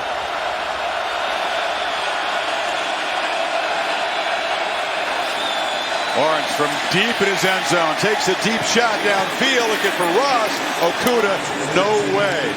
Tough to beat number 1, who is a unanimous All-American, the first corner at Ohio State to ever get that honor. 6'1", 200 pounds, can run with any receiver. You can see he was up tight again, drops, bails, and then he locates the ball and keeps his body in great position to keep Ross away from being able to get to the football. And looks like now Ross is out. He landed on his shoulder and was favoring his right arm as he came to the sidelines.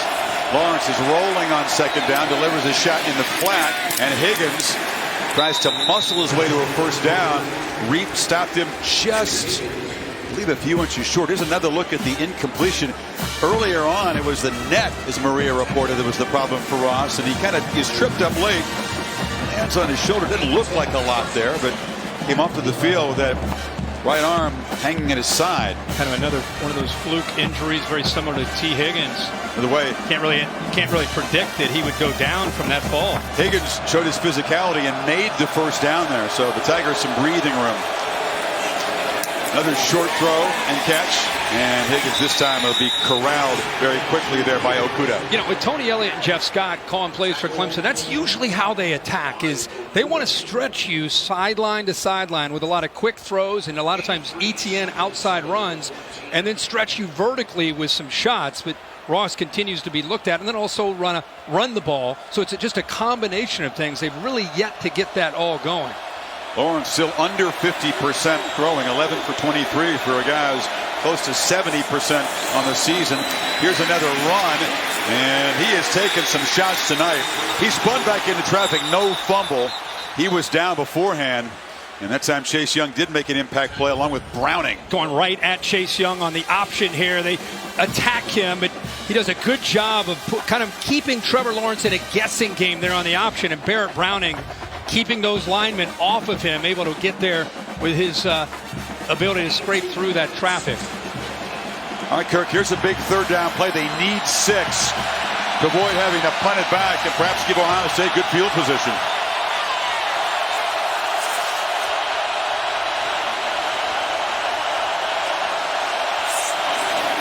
From the pocket, Lawrence has protection, looking downfield, trying to get it to Amari Rodgers.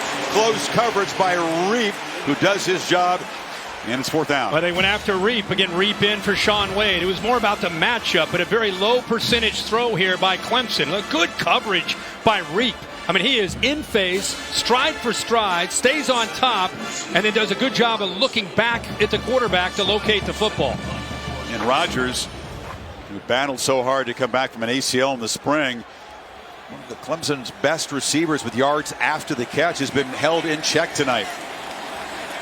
Spires to punt.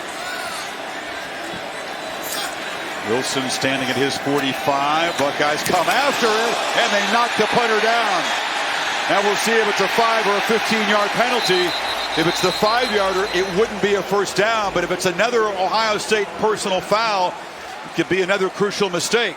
It looked like a personal foul to me. I don't think he ran into him Agreed. at all. Personal foul, roughing the kicker, defense number 26. 15-yard penalty for previous 5. Yeah. That's Cameron Automatic Brown, first down. backup corner. Another mental mistake, and Clemson's drive is now prolonged. That's right. Olave, Cameron Brown, Ohio State dials up the pressure with Clemson pinned back deep by their own end zone. The AT&T pylon cam showing you the contact there, and that is not running in to the punter. 7th penalty in Ohio State. Another major penalty, and now the Tigers are set up at the 30-yard line.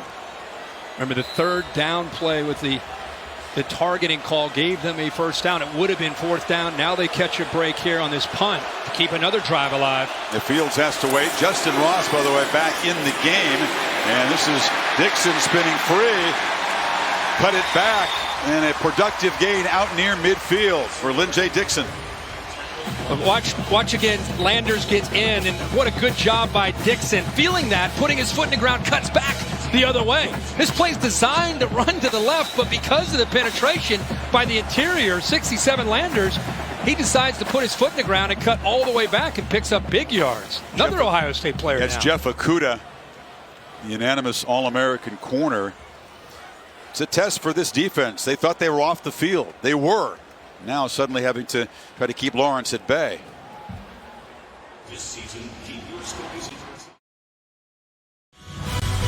The PlayStation Fiesta Bowl, brought to you by AT&T. Allstate, reminding you that football season is mayhem. And Samsung QLED TV. Watch the CFP National Championship in 4K for the first time ever. It was just after Clemson's emphatic shutout of Ohio State here 3 years ago that Ryan Day was hired as offensive coordinator, along with Kevin Wilson, brought in to make some changes, and they certainly have to this offense. Wilson and Brent Venables, of course, staff mates for years at Oklahoma, used to go back and forth on the practice field there.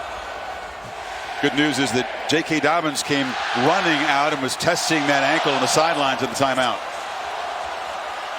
Kuda is out. We'll see how long he is out. Looked really almost like he was cramping. So it's Cameron Brown, Kirk, on T. Higgins on the far side of the formation. Ross split wide left. He looked left, flipped back in traffic to Etienne. Who slips the tackle. Etienne into the secondary. Knifing to the end zone. Tigers take the lead.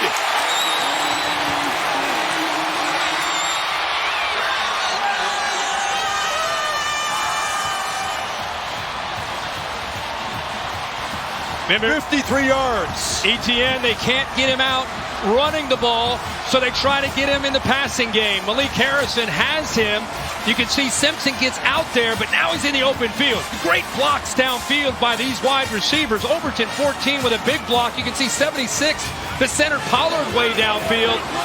And Travis Etienne is as explosive as any running back in college football. And when he's got room and starts to run downhill, look out. Not a big impact as a runner tonight, but as a receiver, an electric play. Once again, an Ohio State major penalty. The roughing the punter call against Brown gives new life to the Tigers offense, and they go 99 yards for a touchdown to take their first lead tonight, 21-16 for the defending champions.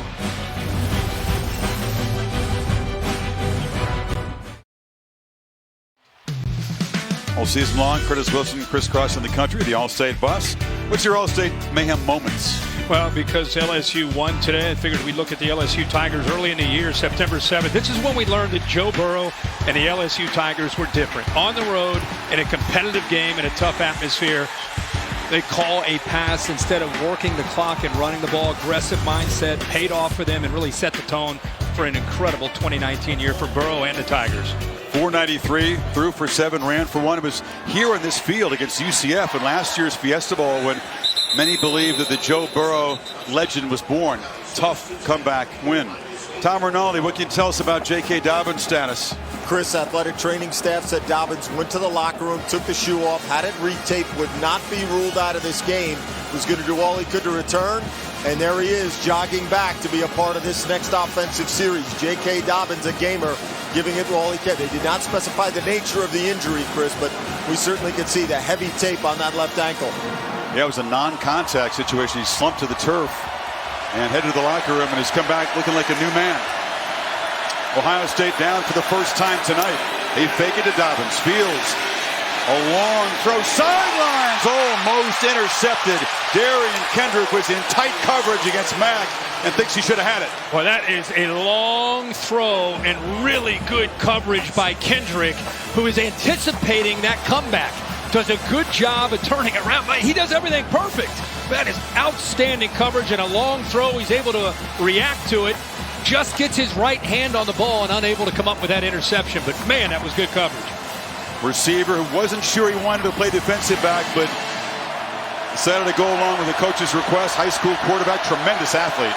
Sometimes they bring this corner blitz here. I think Ohio State's sensing that.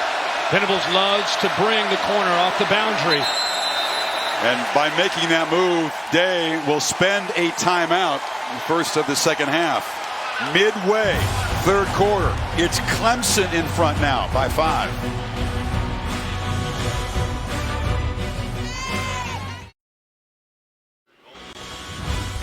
College Football Playoff National Championship Trophy presented by Dr. Pepper. Clemson's got a couple of them, trying to make it 3 in 4 years, which would be truly astounding. A lot of work to be done, though. Ohio State taking over at the 25, behind suddenly. What was Ohio State doing in the first half that gave Clemson trouble? Attacking, tempo, getting them on their heels. We've not seen that in the last 3 or 4 possessions. And until they get a first down, it's hard to create that tempo.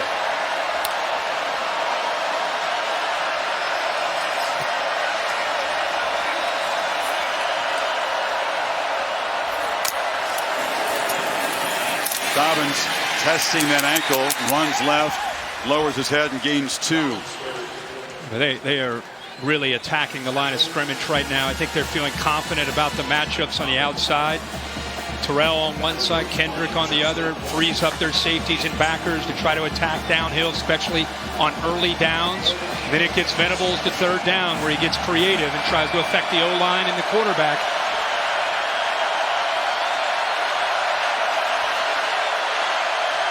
Buckeyes need 8. See a late adjustment on both sides. Here comes the pressure. Fields, he'll be swarmed and sacked. Balin Spector, the backup linebacker, made the play. It's 4th down. Again, we keep talking about how confusing this is. You're going to get pressure from the outside. You're going to get pressure here, and you're going to get pressure delayed here. Watch how this comes around. See, the linebacker frees up that time. Spector, who's a great athlete, and he knows on 3rd and long he's got a chance to get to the quarterback, and that time they do. First sack of the year for Spector. Fields had no chance. He came around the offensive lineman and was in his face suddenly. Ohio State, last 4 possessions, 4 punts, 3 and outs. Rogers slipped to tackle. Did he do so again? No, he'll be dragged down at the 27-yard line. NFC's Wild Card Weekend begins Saturday, January 4th. We'll broadcast our Wild Card game simultaneously on ABC and ESPN for the 5th straight year. Matchup, day and time of the game, that's going to be determined after this weekend's games. Also, it'll be on the ESPN app. Just want to wish Mike Vrabel, former Ohio State Buckeye, current head coach of the Tennessee Titans, all the best. They have a big game this weekend against the Houston Texans. They win that game, they secure a spot in the wild card.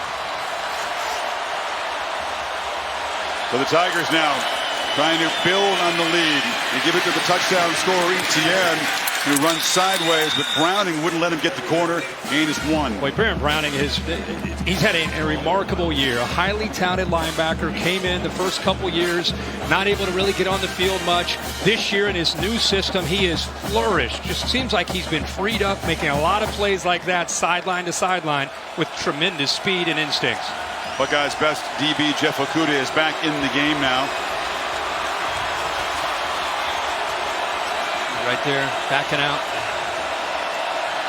On 2nd and 9, Lawrence gets away from the pressure from it, but he'll be dropped. Davon Hamilton, the man teammates call the Hulk, made the sack.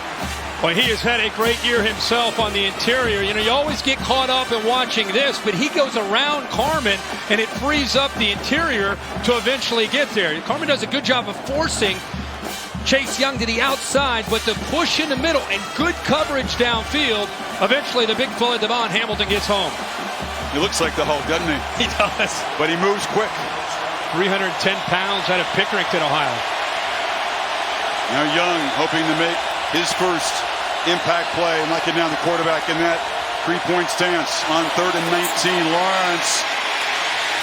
Young was getting close, and the pass is complete and fumbled. And the Buckeyes pick it up. And barreling into the end zone is Jordan Fuller. They called it a catch and a fumble and a scoop and score. That'll be reviewed, but a potential game-changing play for the Scarlet and Gray now. The one question is, was he bobbling the ball, is the one question. That's what they're going to probably take a peek at. Was he bobbling this football, or did he have possession? Okudah, tight coverage. Ooh, I don't know. Boy, he's holding on to that football. He has possession of that ball. That's a catch. On the field with a catch, a fumble and return for a touchdown. The previous play is under review. I think he had it long enough. I agree. And Okudah getting that long arm out there. That's why he's frustrated he didn't win the Thorpe Award. He felt he was the best defensive back in the country this year. Absolutely, and he's very deserving to think that. How about the long arms? We talked all week the matchup, the Ohio State corners against the Clemson wide receivers and the length. Okudah knocks that ball loose, and the safety, Jordan Fuller, right there to pick it up for the touchdown. Here's real speed to give you an idea what they're looking at. And because the ball wasn't bobbled, that's a possession and a fumble in my mind, Bill. I'm going to respectfully disagree with you. He did not have time to make a football move. When we look at these things in slow motion, you can make anything look like a catch. Yeah. At regular speed, he did not finish the process of the catch. I have an incomplete. Viewers are always confused. A football move. He took what a is a couple of football steps move? with the ball. I want to see him turn upfield, take some steps. I want to see him dive. I don't see enough on this turn. When he's hitting, the ball comes out. I have an incomplete pass. Let's look at this view right here. Boy, I'm glad I'm not in that replay booth making that call. Well, I don't know how you guys do it. I mean, that looks like he took 3 steps. Real speed, Bill, is very different from replay. This is a replay review. Are you saying they're not going to take into account what it looked like in slow motion? I want to take and look at slow motion when we're talking about a foot at the sideline or the end line. But when we're talking about the ball's in, he's being hit, I want to see that at real speed. But again, it was ruled on the field a catch and the fumble, so they have to see 100% that it overturns it. Indisputable video evidence has to reverse it. What a massive review for this SEC crew. Gerald Hodges and the 3 folks in the replay center. After further review, the pass is ruled as incomplete. Therefore, it will be 4th and 19 at the 20-yard line. They agree with you, and a massive overturn here. Bill, good call there. I thought, you look at it again in real speed. Bill makes a lot of great points that I don't understand. I'm not an official. I mean, that looks like a football move to me with taking 2 or 3 steps. But, Bill, you make a lot of great points. You understand the rules a lot better than we do. But, man, oh, man, that looks like he has caught that ball and fumbled it. That was a 3rd down play and will force Clemson to punt the football. But Ohio State had the call on the field, stood, but have the lead right now.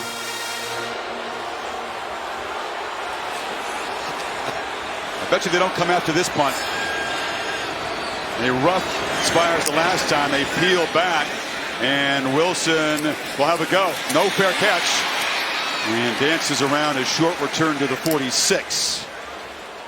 Tomorrow night, a special Sunday night NBA matchup on ESPN and the app.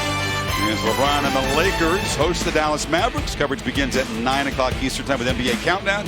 And Mavs-Lakers at 9:30 on ESPN. Is Maria going to jet out there and be involved in advance of the Rose Bowl coverage? Yeah, I hope so. I know, you know, Maria, that LeBron James is kicking up his feet right now, I'm sure, watching this game, cheering on his Buckeyes. Hey, Fowler, actually, I am going right out there. I'm doing countdown from L.A. Hey, Taylor, I knew you could do it. But you're right about LeBron. He sent Beats headphones, by the way, to all the Buckeyes players and kind of advised them to make the most of their opportunity.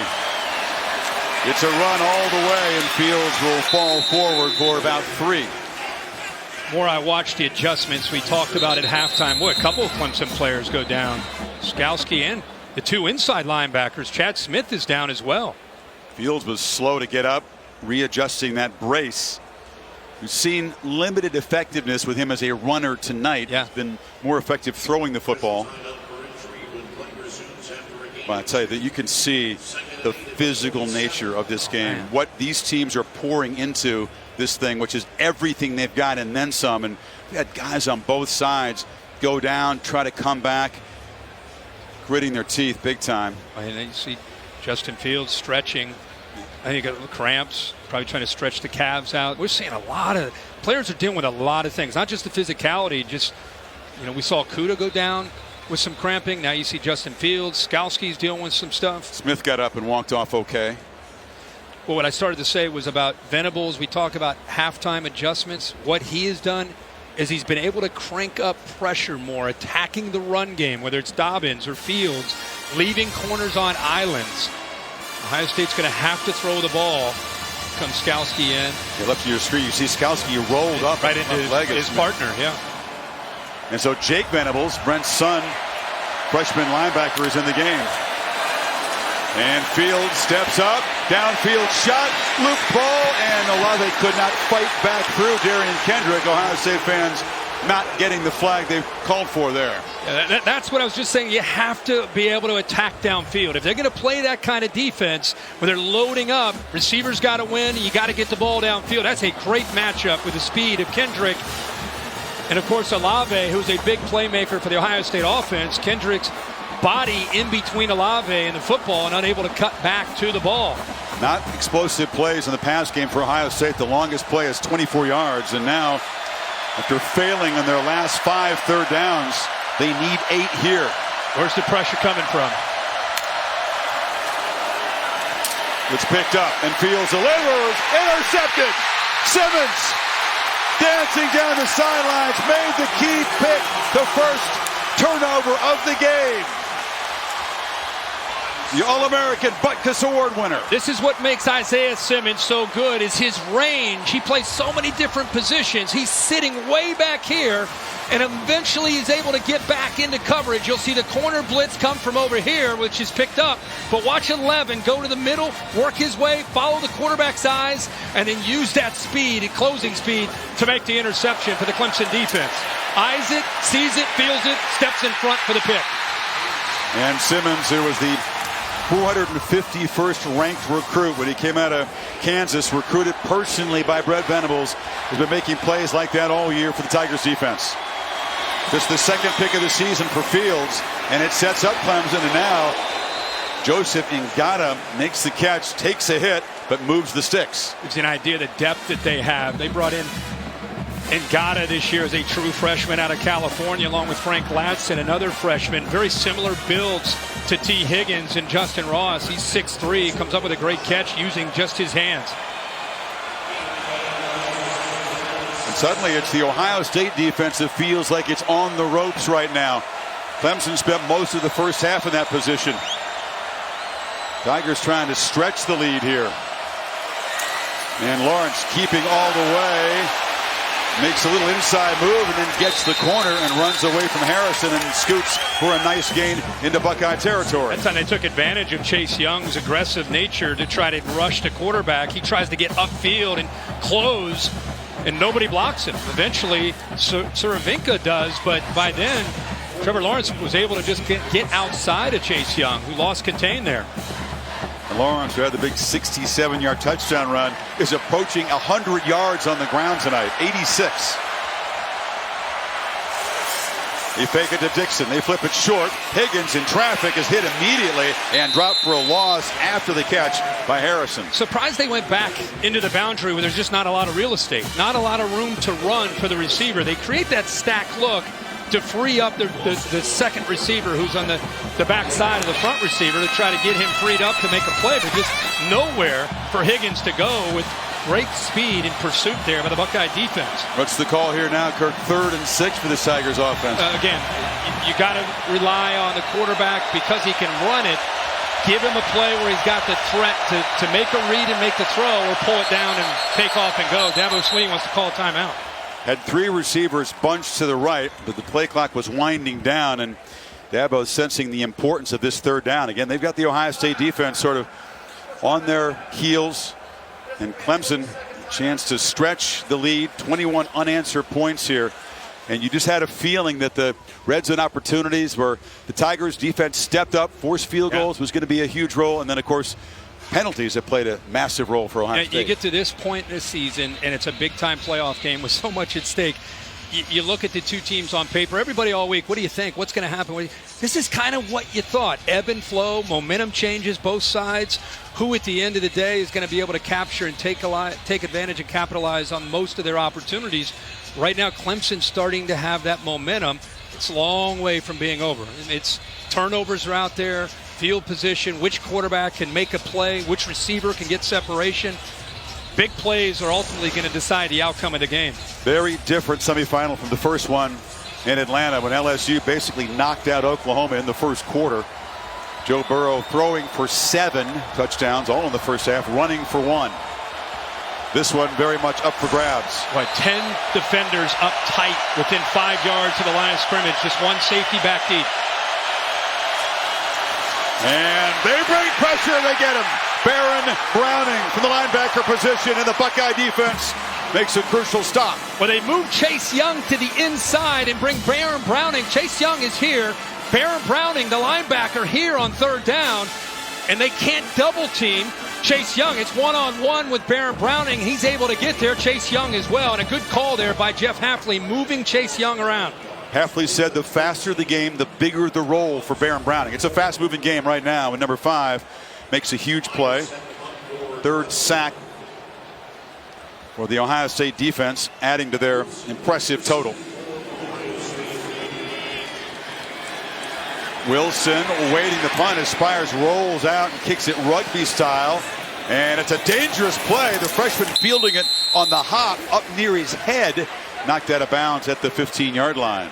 Of course, all season long, for every field goal and PAT, Allstate makes a contribution to the university's general scholarship fund. Thank you, Allstate. So the Ohio State offense, which has been frustrated, you pointed out, Kirk, unable to recreate that tempo and the aggression we saw in the first 25 minutes of the game. You know, I know you love the Australian style punting. I thought he might take off there. The Ohio State punt coverage team, watch them. They kind of start to run and take off. Look at the room that he has. I thought he was maybe thinking about taking off and running. Had he would have made the first down. He would have had a shot. So Fields needs a spark here. Finds Mack in the flat. It's a short gain out near the 25. Kendrick stopped him. Ball underneath. You know, Clemson's been playing a lot tighter with Kendrick and Terrell on their edges. That time with soft coverage, an easy read and throw for Fields. But here comes that tempo. So Fields has to regroup after just his 2nd interception of the season. Finds KJ Hill. The other interception was basically on a trick play that went wrong. So this by far of the biggest interception he's thrown in his college career, and must bounce back right here. Yeah, I think you're right. I think it's more about trying to find that rhythm, and a first down helps you be able to do that. Now Ryan Day, we go back to that chess match with Ryan Day and Brent Venables. He's calling the plays. Dobbins running right, makes a cut, runs out of a tackle, and falls forward for about 5. You can see the difference between he and Master Teague, who came in for him when he went out with that ankle that's taped up. Just at such a different level of quickness that this Clemson defense has to deal with. Master Teague has a bright future, just a young player, but Dobbins, one of the top backs in the country. Pump fake for Fields, who wanted to look downfield, checks it down to Hill, who is going to step out of bounds short of the marker by about 4 yards. It'll be 3rd down, final 30 seconds of the 3rd quarter. Yeah, Nolan Turner did not catch that bait. He tried to go with a quick pump to K.J. Hill and thought the defense might react up, but Turner stayed back, which is good discipline by him, and it forces Fields to just dump it down to K.J. Hill. I mean, they have had pressure dealing with these third downs. All these guys are in play on who's coming and who's dropping. Fields and a whistle before the snap. And a false start will back him up. So this will be third now and 9 yards to go. False start. Offense number 17. 5-yard penalty. It remains third down. It's the receiver Olave. Ohio State Kirk just 4 for 13 on third downs. Clemson's made life miserable for opponents all season long. They're one of the best in the country and have been for a number of years with Brent Venables. It's his specialty. He said they work harder on third down than anything during the week to prepare for an opponent. And it changes every week. You can't really get a feel for it because it's a different package every week. And the third and long play will be the first play of the final quarter with a spot in the championship game on the line. Clemson leads by 5. You're watching the PlayStation Fiesta Bowl on ESPN.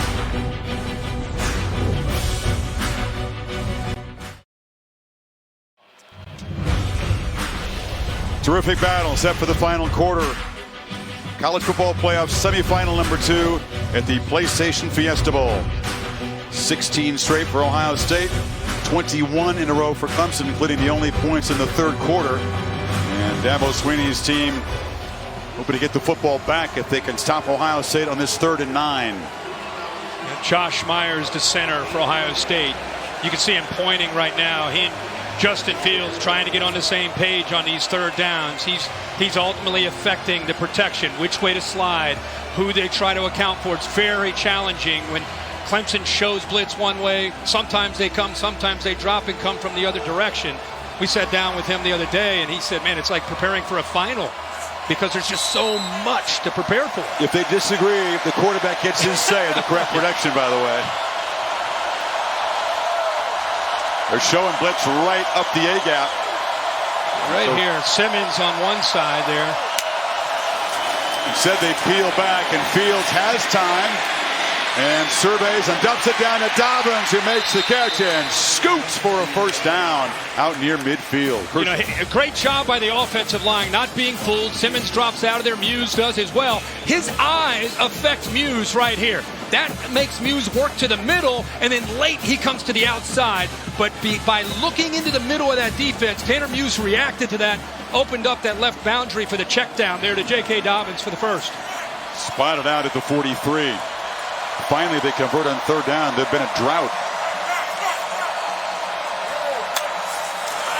Fields looking to throw on first down. Here comes the blitz. They can't get him to the ground yet, but then he slips.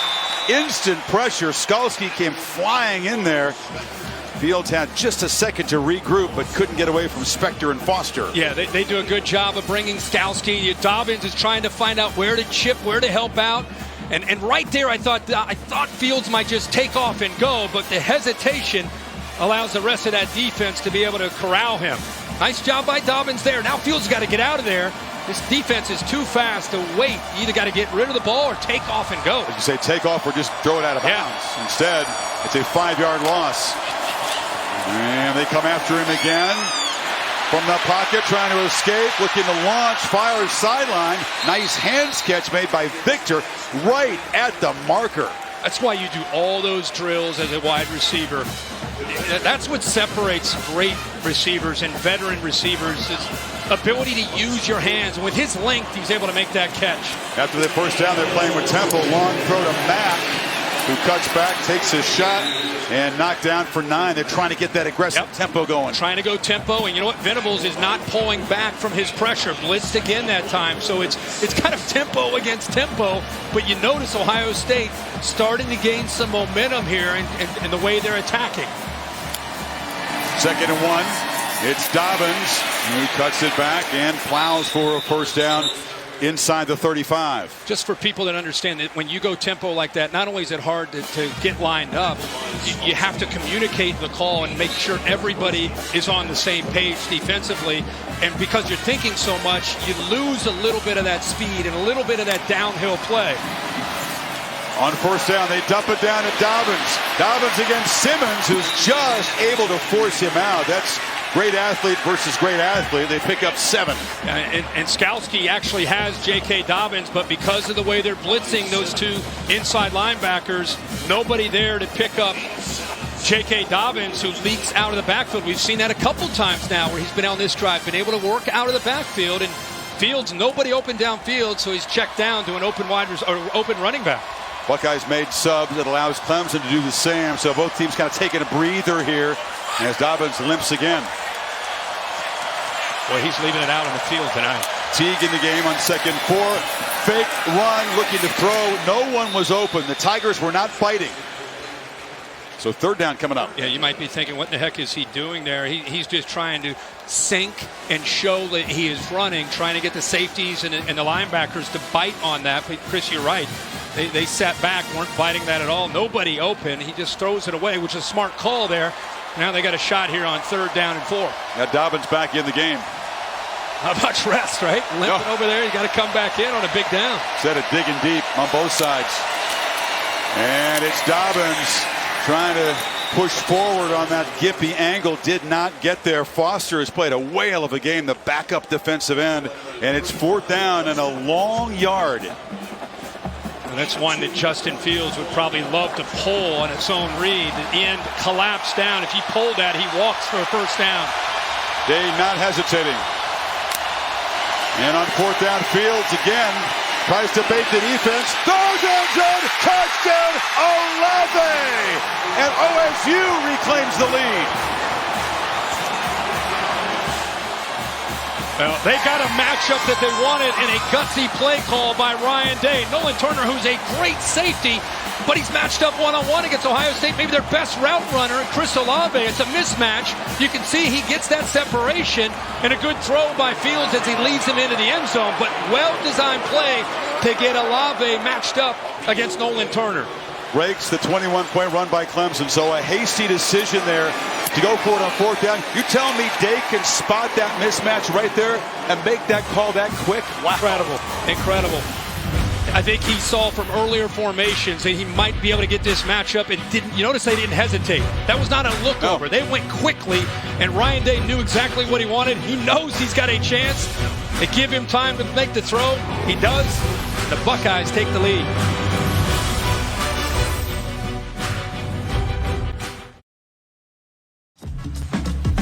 Aerial coverage provided by Goodyear. The best part of every kickoff is the drive that comes next. Go further with Goodyear. More driven. Much like the early touchdown drive, Fields was in a beautiful rhythm on that drive. 8 for 9, 83 yards, and a 23-yard strike to Olave on a 4th and 1. They didn't go for 2. Surprising. The PAT to keep the lead at 2. Don't know the reasoning behind that from Ryan Day.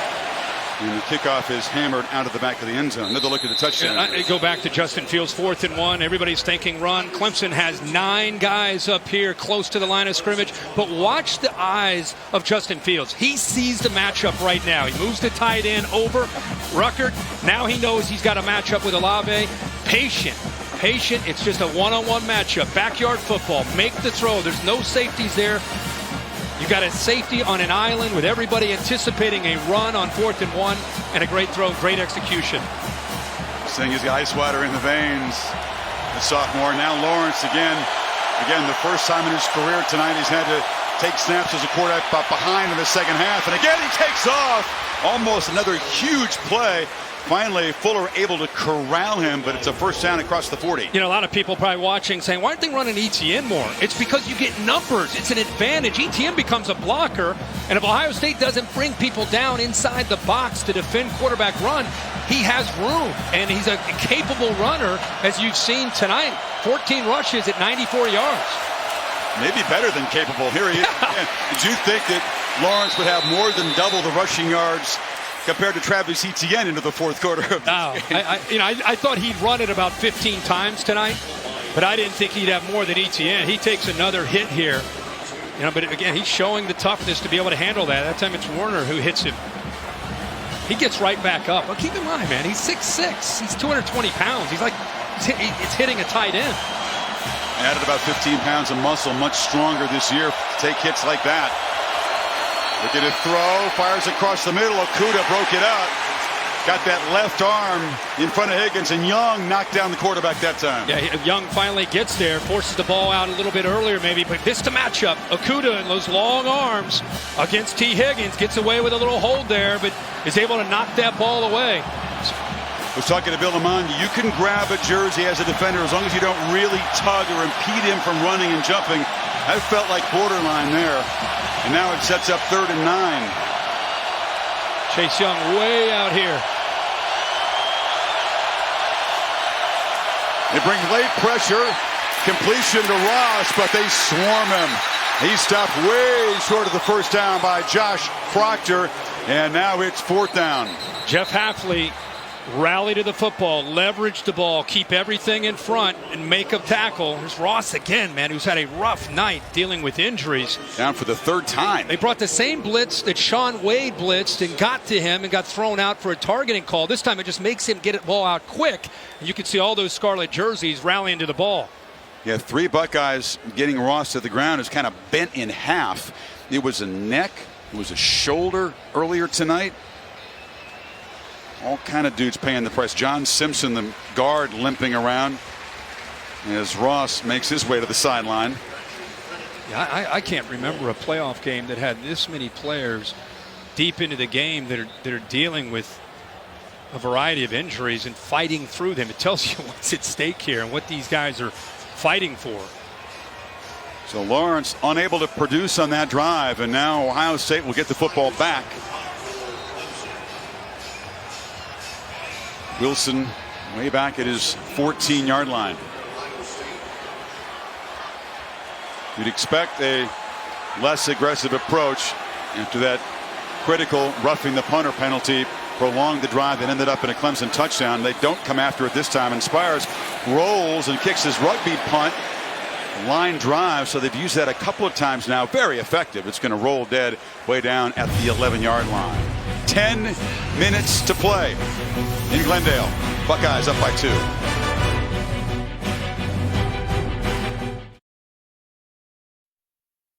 The PlayStation Fiesta Bowl, brought to you by PlayStation 4, the best place to play.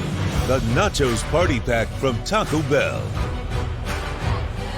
And Dos Equis, keep it interessante.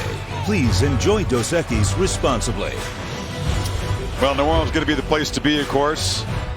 Learn about the events and the festivities planned for the CFP's championship campus at collegefootballplayoff.com. Bayou Bengals awaiting the winner of this hard-hitting game. And we're just talking, Kirk, it's a good thing that the winner is going to get 15 days before that championship game because they have spent everything they've got. You're not lying.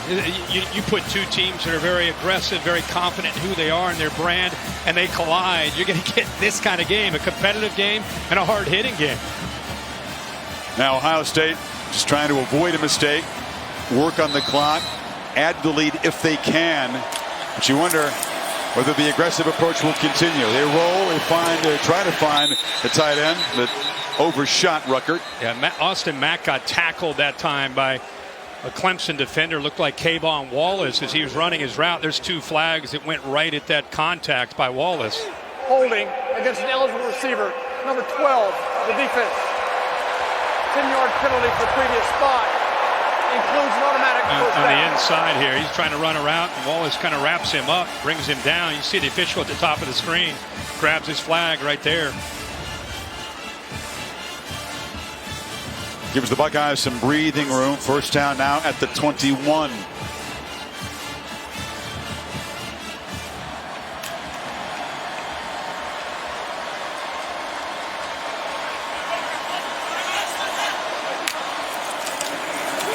Dobbins worms his way, powers his way, muscles his way for a first down.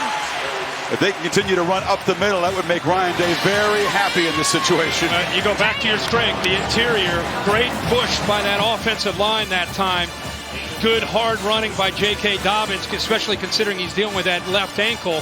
But that was a surge from the middle and a good push for the first down. They fake it to Dobbins. Fields has to elude the rush and can't. And he'll take a huge loss as Kayvon Wallace came from the safety spot and knocked him down way inside the 20 now. You know, when you bring this many blitzes, you create one-on-one opportunities. Linebackers are blitzing. Wallace is here. He goes up against the tight end, and watch him be able to work off of that tight end attempted block there in pass protection, a max protection, and he works off of the tight end Ruckert. All those one-on-one opportunities, someone's bound to get free with all that blitzing. Remember that play, an 11-yard loss on first down. Now Fields looking to take a downfield shot. Olave broke the route off, and it's intercepted by Kendrick. Flags are down as Kendrick weaves his way for a return into Ohio State territory.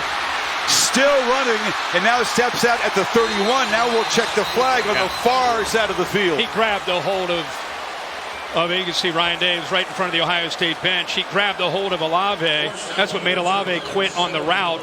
Then he saw the football in the air, but this will come back and give Ohio State a first down. Holding against an eligible receiver, number 1 of the defense. 10-yard penalty for previous spot. I've seen Ohio State penalties be important for Clemson. Now a couple of Tigers penalties on this drive. It's a good matchup. Olave scored the last touchdown, and you can see that kind of a little stuttering go. He grabs a hold of him. A no-brainer there for the official. A little stutter and go caught Kendrick off guard. All he could do is just grab on there and not give up a potential big play.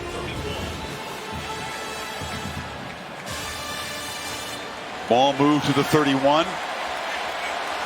Inside of 8.5 minutes. Dobbins slipped as he made the cut. Dimes forward for a couple. You're dealing with an ankle. I think you're dealing with a slippery surface. I mean, it makes it that much tougher. See the speed of this defense trying to close in on Dobbins, who's got great lateral quickness, even with that ankle. Good shot there of his feet, able to keep his balance and avoid losing 2 or 3 yards. It's a tough track to make a quick cut tonight. We've seen that. They're coming again with pressure. Wallace has had success getting in. KJ Hill comes back in motion. They bring the pressure. Fields fires near side, going up and making the catch as Garrett Wilson and the freshman from Austin's made a big impact tonight. I'll tell you, man, you got to be really impressed with any quarterback that faces a Clemson defense. You know you're going to get hit. And for him to sit in that pocket as poised as he has been, knowing that he's waiting on the receiver to try to get open and deliver the football, knowing as soon as he throws it, boom, he's going to get hit. 3rd and 1.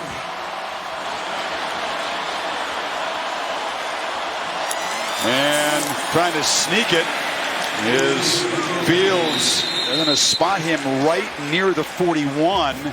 Buckeyes signaling first down, but this is very close. At first, it didn't look like he had it. Initially, the freshman Tyler Davis pushed back Josh Myers, but it was a second effort that gives him a chance here. Why? See Davis push it back. He's not going anywhere. Then, that second and third effort gets him there enough for the first down. They are moving the sticks.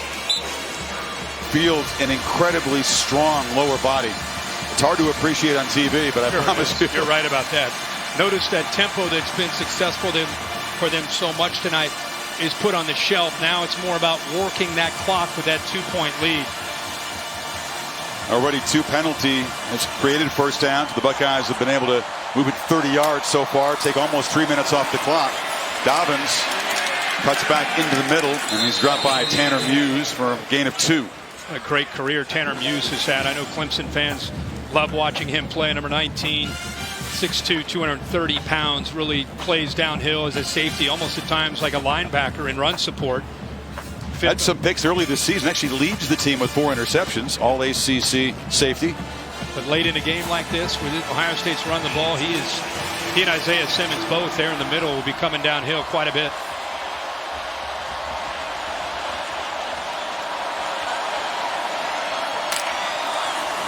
Fields fires, catch made, Mack first down. They'll keep the drive alive and move it to the Tigers 45. Again, good job by Fields. He knows that Tanner Muse is coming from his blind side right there. We just talked about 19. Sits in there, throws the ball accurately, looks to the strong side where he knows he has a favorable matchup in zone.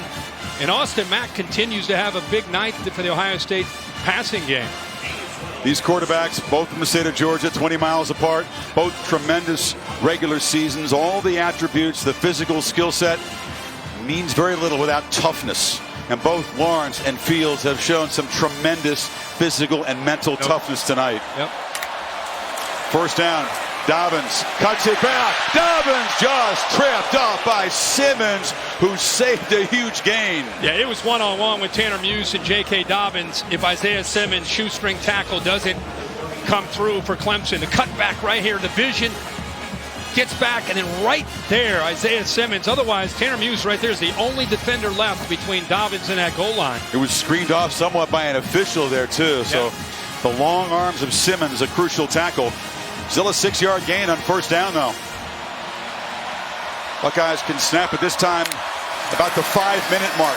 Dobbins again trying to get wide and cutting it back for a loss of 1. Foster stopped him 3rd and 5 now.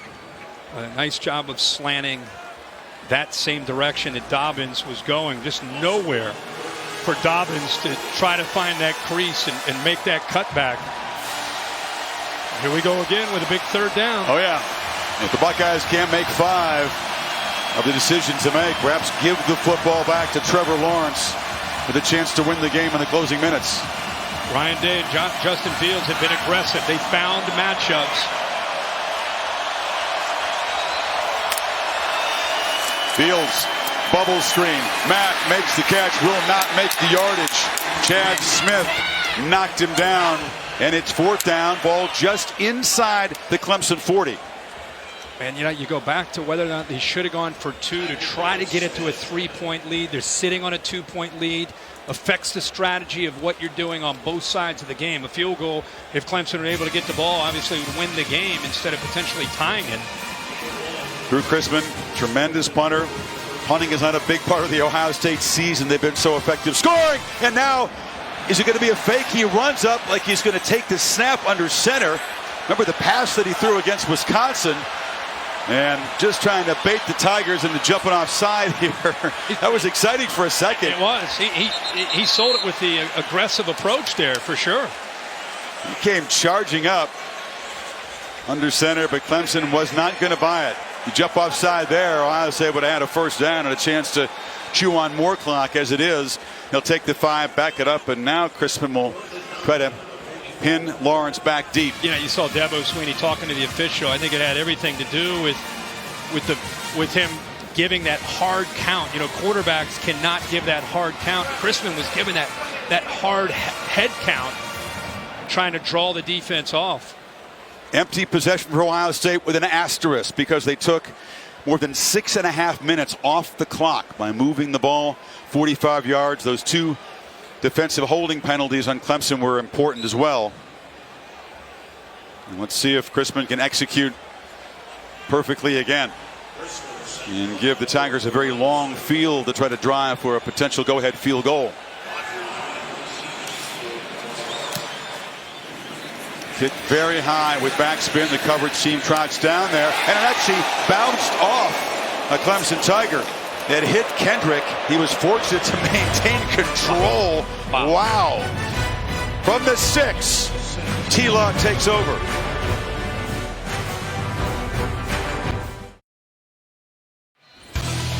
Take a look at AT&T's best performance. Justin Fields has been efficient tonight throwing the football. Yeah, very efficient at times. He's had to keep some plays alive. This gives you an idea really of the night. Watch this to the far right. Vision, recognizing coverage, dropping, comes underneath, patiently reading that coverage.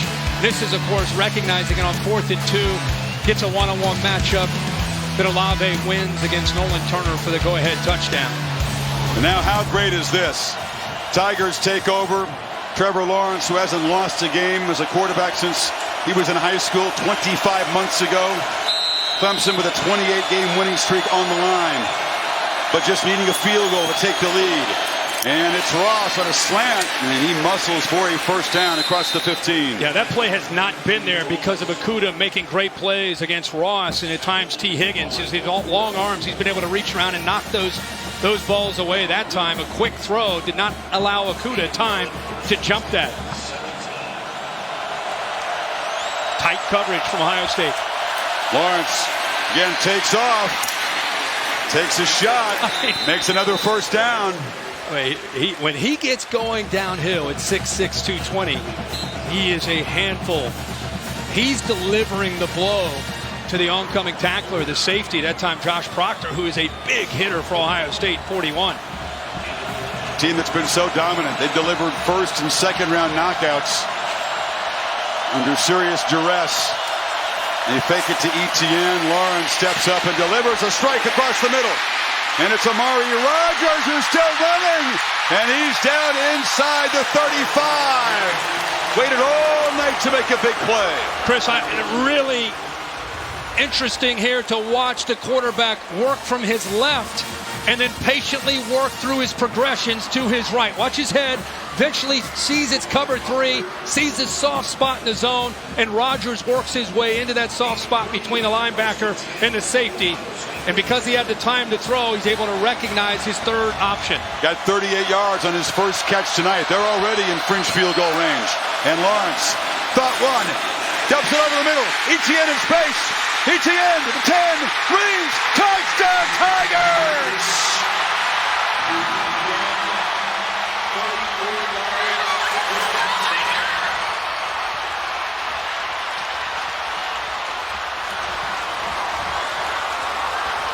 A championship drive from the defending champs. He's been running and running, and what does that do to the linebackers? They're going to come up to stop that quarterback run game. See him up here? Here is Etienne. He just sneaks behind that look.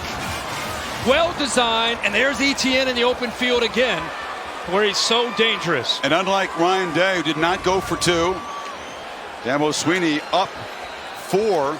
Has the offense on the field. Now they weren't quite ready to execute the 2-point conversion. There was some confusion, so they have to spend a timeout. But meanwhile, Travis Etienne has made an impact more as a receiver tonight. His second touchdown as a passer. Can't get him going running the football, so they've had to turn to throwing it to him. And a couple times now he's been able to get out in space and do damage. But a great call by Clemson at the right time after all the quarterback runs. They hit him with a play action.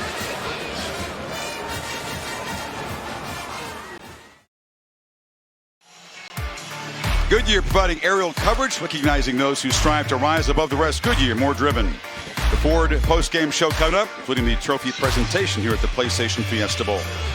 Off Etienne's second touchdown reception, the Tigers go for a 2-point conversion for the first time in 26 games.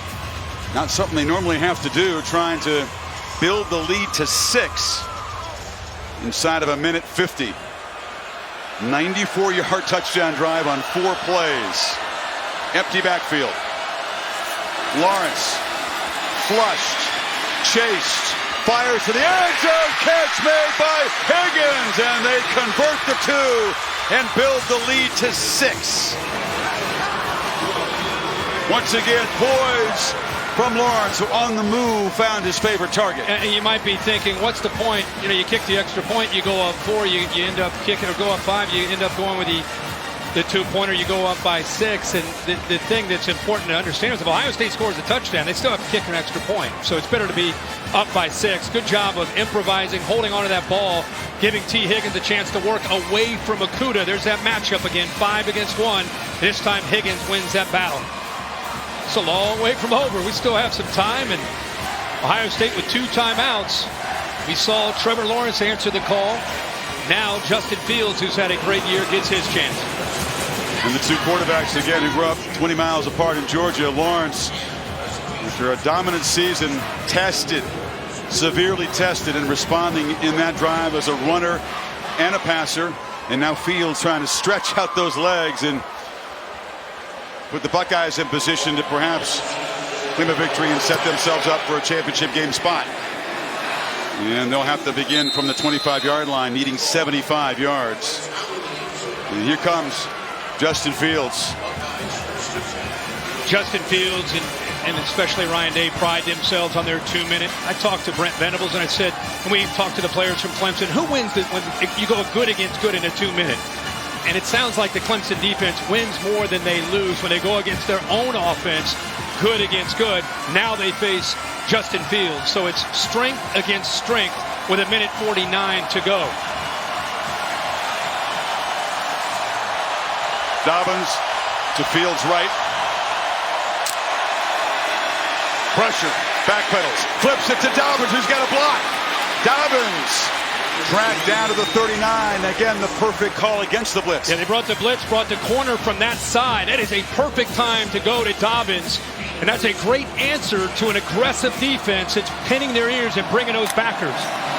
This time they don't blitz, and Dobbins takes the easy money. Sideline route, 8 more. They're near midfield. What a workhorse. Carried the ball so far 18 times tonight, dealing with that left ankle. He's ran for 174 yards and now 5 receptions as well. 23 touches in this game, showing a lot of heart. Couple timeouts, plenty of time. Able to get out of bounds. 2nd and 1. Do they perhaps take a downfield shot? They're thinking about it. Fields across the middle of the hill, and the reliable senior makes the catch at the Clemson 40. They brought the 2 middle linebackers again. When you bring linebackers, it creates a vacancy behind them. Look at him sit in there, deal with that patiently, and make that throw. Playing with tempo, they dump it down to Dobbins again, and he's open and scoots for a big first down gain. 9. They may want to account for 2 coming out of that backfield. That's 3 times now, the screen, and then 2 checkdowns where they've gotten Dobbins the football for positive yards. 36 seconds. That's all it's taken him to move to the Clemson 31. And he's been able to get out of bounds, and they've been able to hold those 2 timeouts. Fields, and he looked for Mack. Heavy contact on the sideline with Terrell, but the ball really not catchable, no flag.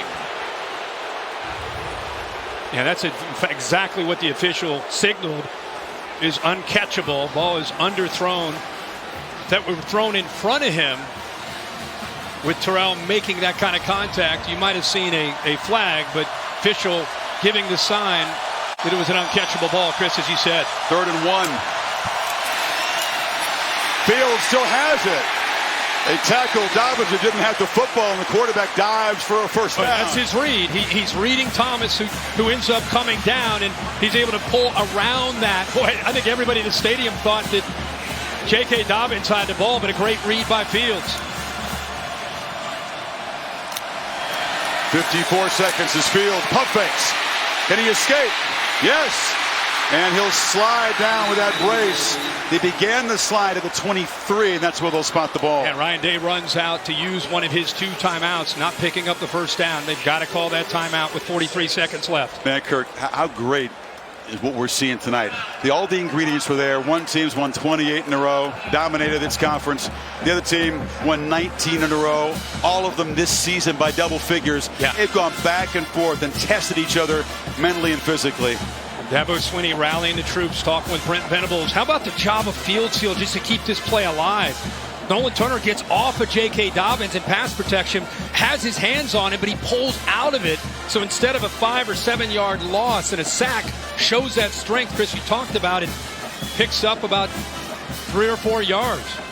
And again, it's going to come down apparently to a red zone possession for Ohio State. They moved the ball all over the place in the first half. Clemson's defense 3 times forced field goals down in the red zone. And now Ohio State, needing a touchdown, finds itself in a familiar position. This is pure strength on strength. The Buckeyes have been great up until tonight in the red zone. Urban Meyer looking on. Looks like he's still coaching.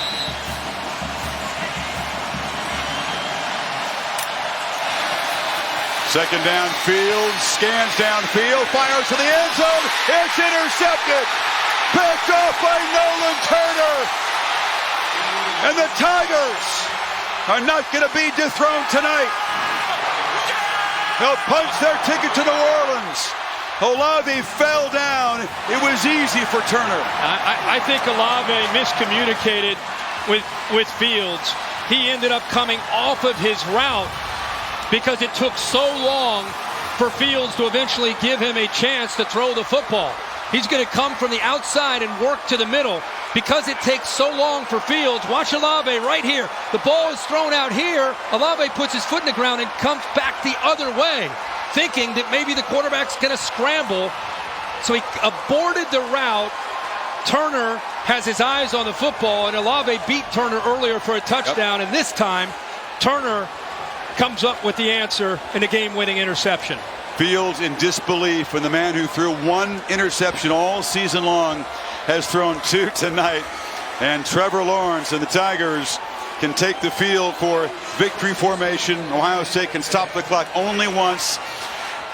Dabo Swinney wrestling with Brent Venables, who was out of sorts. His defense confused on its back heels early tonight. But again, another stop with their backs near their own goal line. And Clemson's going to make it 29 in a row and head off to the city of New Orleans to take on LSU for a championship.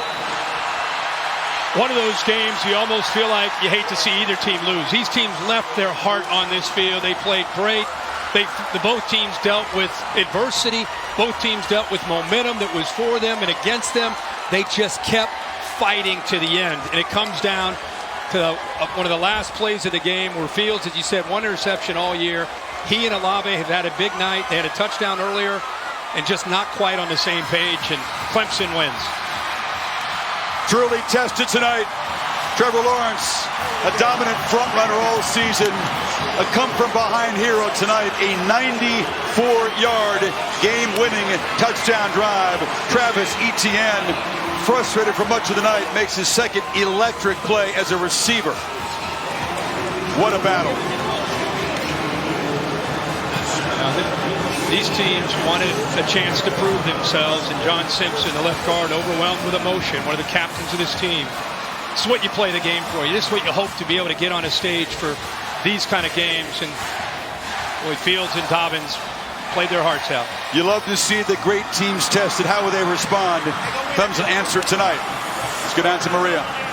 Well, Coach, your offense had to march all the way down the field to get you the 6-point lead. Your defense had to step up to preserve it. How would you describe the poise you just watched in your team? What you just said. Defense had to get a stop when we had to have it, and they got it. And then we came out there with 3 minutes, and we said, hey, let's go win the daggum game, man. I mean, let's make some plays. We've been saving that little play action to Travis the whole game, and just felt like it was the right time to call it right there. And it hit. So, man, first of all, this is how a championship game ought to be. I mean, unbelievable, the favor of God, first of all glory to God, but also the heart of Ohio State. I mean, what a football game. It's a shame somebody had to lose that game. I told Ryan, I mean, that Ohio State team, what an unbelievable game. The quarterback, the back, just those guys played their hearts out. But in the end, our guys showed what they're made of. You know, they got the heart of a champion. They got the eye of the tiger. And, man, the favor of God was just with us tonight. And I mean, just unbelievable. Amari been silent the whole game. And, man, I kept telling him, I was like, I'm telling you, you're going to make a play. And then I also, right before that last one, I told Nolan Turner, I said, don't be pouting. I said, you're going to make the interception and win this thing. And, I mean, it's just amazing to see it end like that. I'm just so proud of our team and our staff. Hard-fought game. We hung in there. You know, we're going to New Orleans. I guess we're playing LSU. So, let's go. All right, it's 29 straight wins for this guy, Dabo Swinney. Congratulations, Coach. Hey, thank you so much. To God be the glory. Tom? Thank you very much, Maria. Trevor, as we stood here, you just looked around, shook your head, trying to process what had just happened. How would you describe those last 60 minutes? Just the fight, this team didn't play great, didn't look pretty, but just find a way to get it done. And I wouldn't want to do this with anyone else. And I have Ephesians 3:20, and it says, God can do immeasurably more than any of us can because of him within us.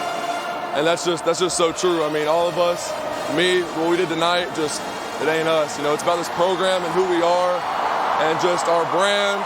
And, you know, it's more than about football, but I really love this team. Your message to your guys when you took the field for what turned out to be the game-winning drive, what was it? Let's go win it. Love you too, man. Let's go win it. We were built for this. That's what we're waiting for. We get a chance to prove ourselves. Let's go do it. And there was no doubt. I told them, I love y'all.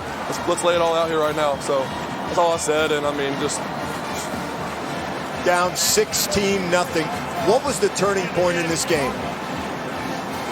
We just playing sloppy, things that we don't usually do. And I mean, I think offensively and defensively, we both kind of got together separate and said, let's turn it on. You know, we played about as bad as we can play. Let's get it going. And just from then on, we just had each other's back. You know, offensively, we didn't play great at all in the first half, and defense kept holding them, even if it was just a field goal. Just kept holding them. And I mean, you see some of those drives, they had 3 field goals. If one of those was a touchdown, I mean, it's a way closer game. So it's just unbelievable.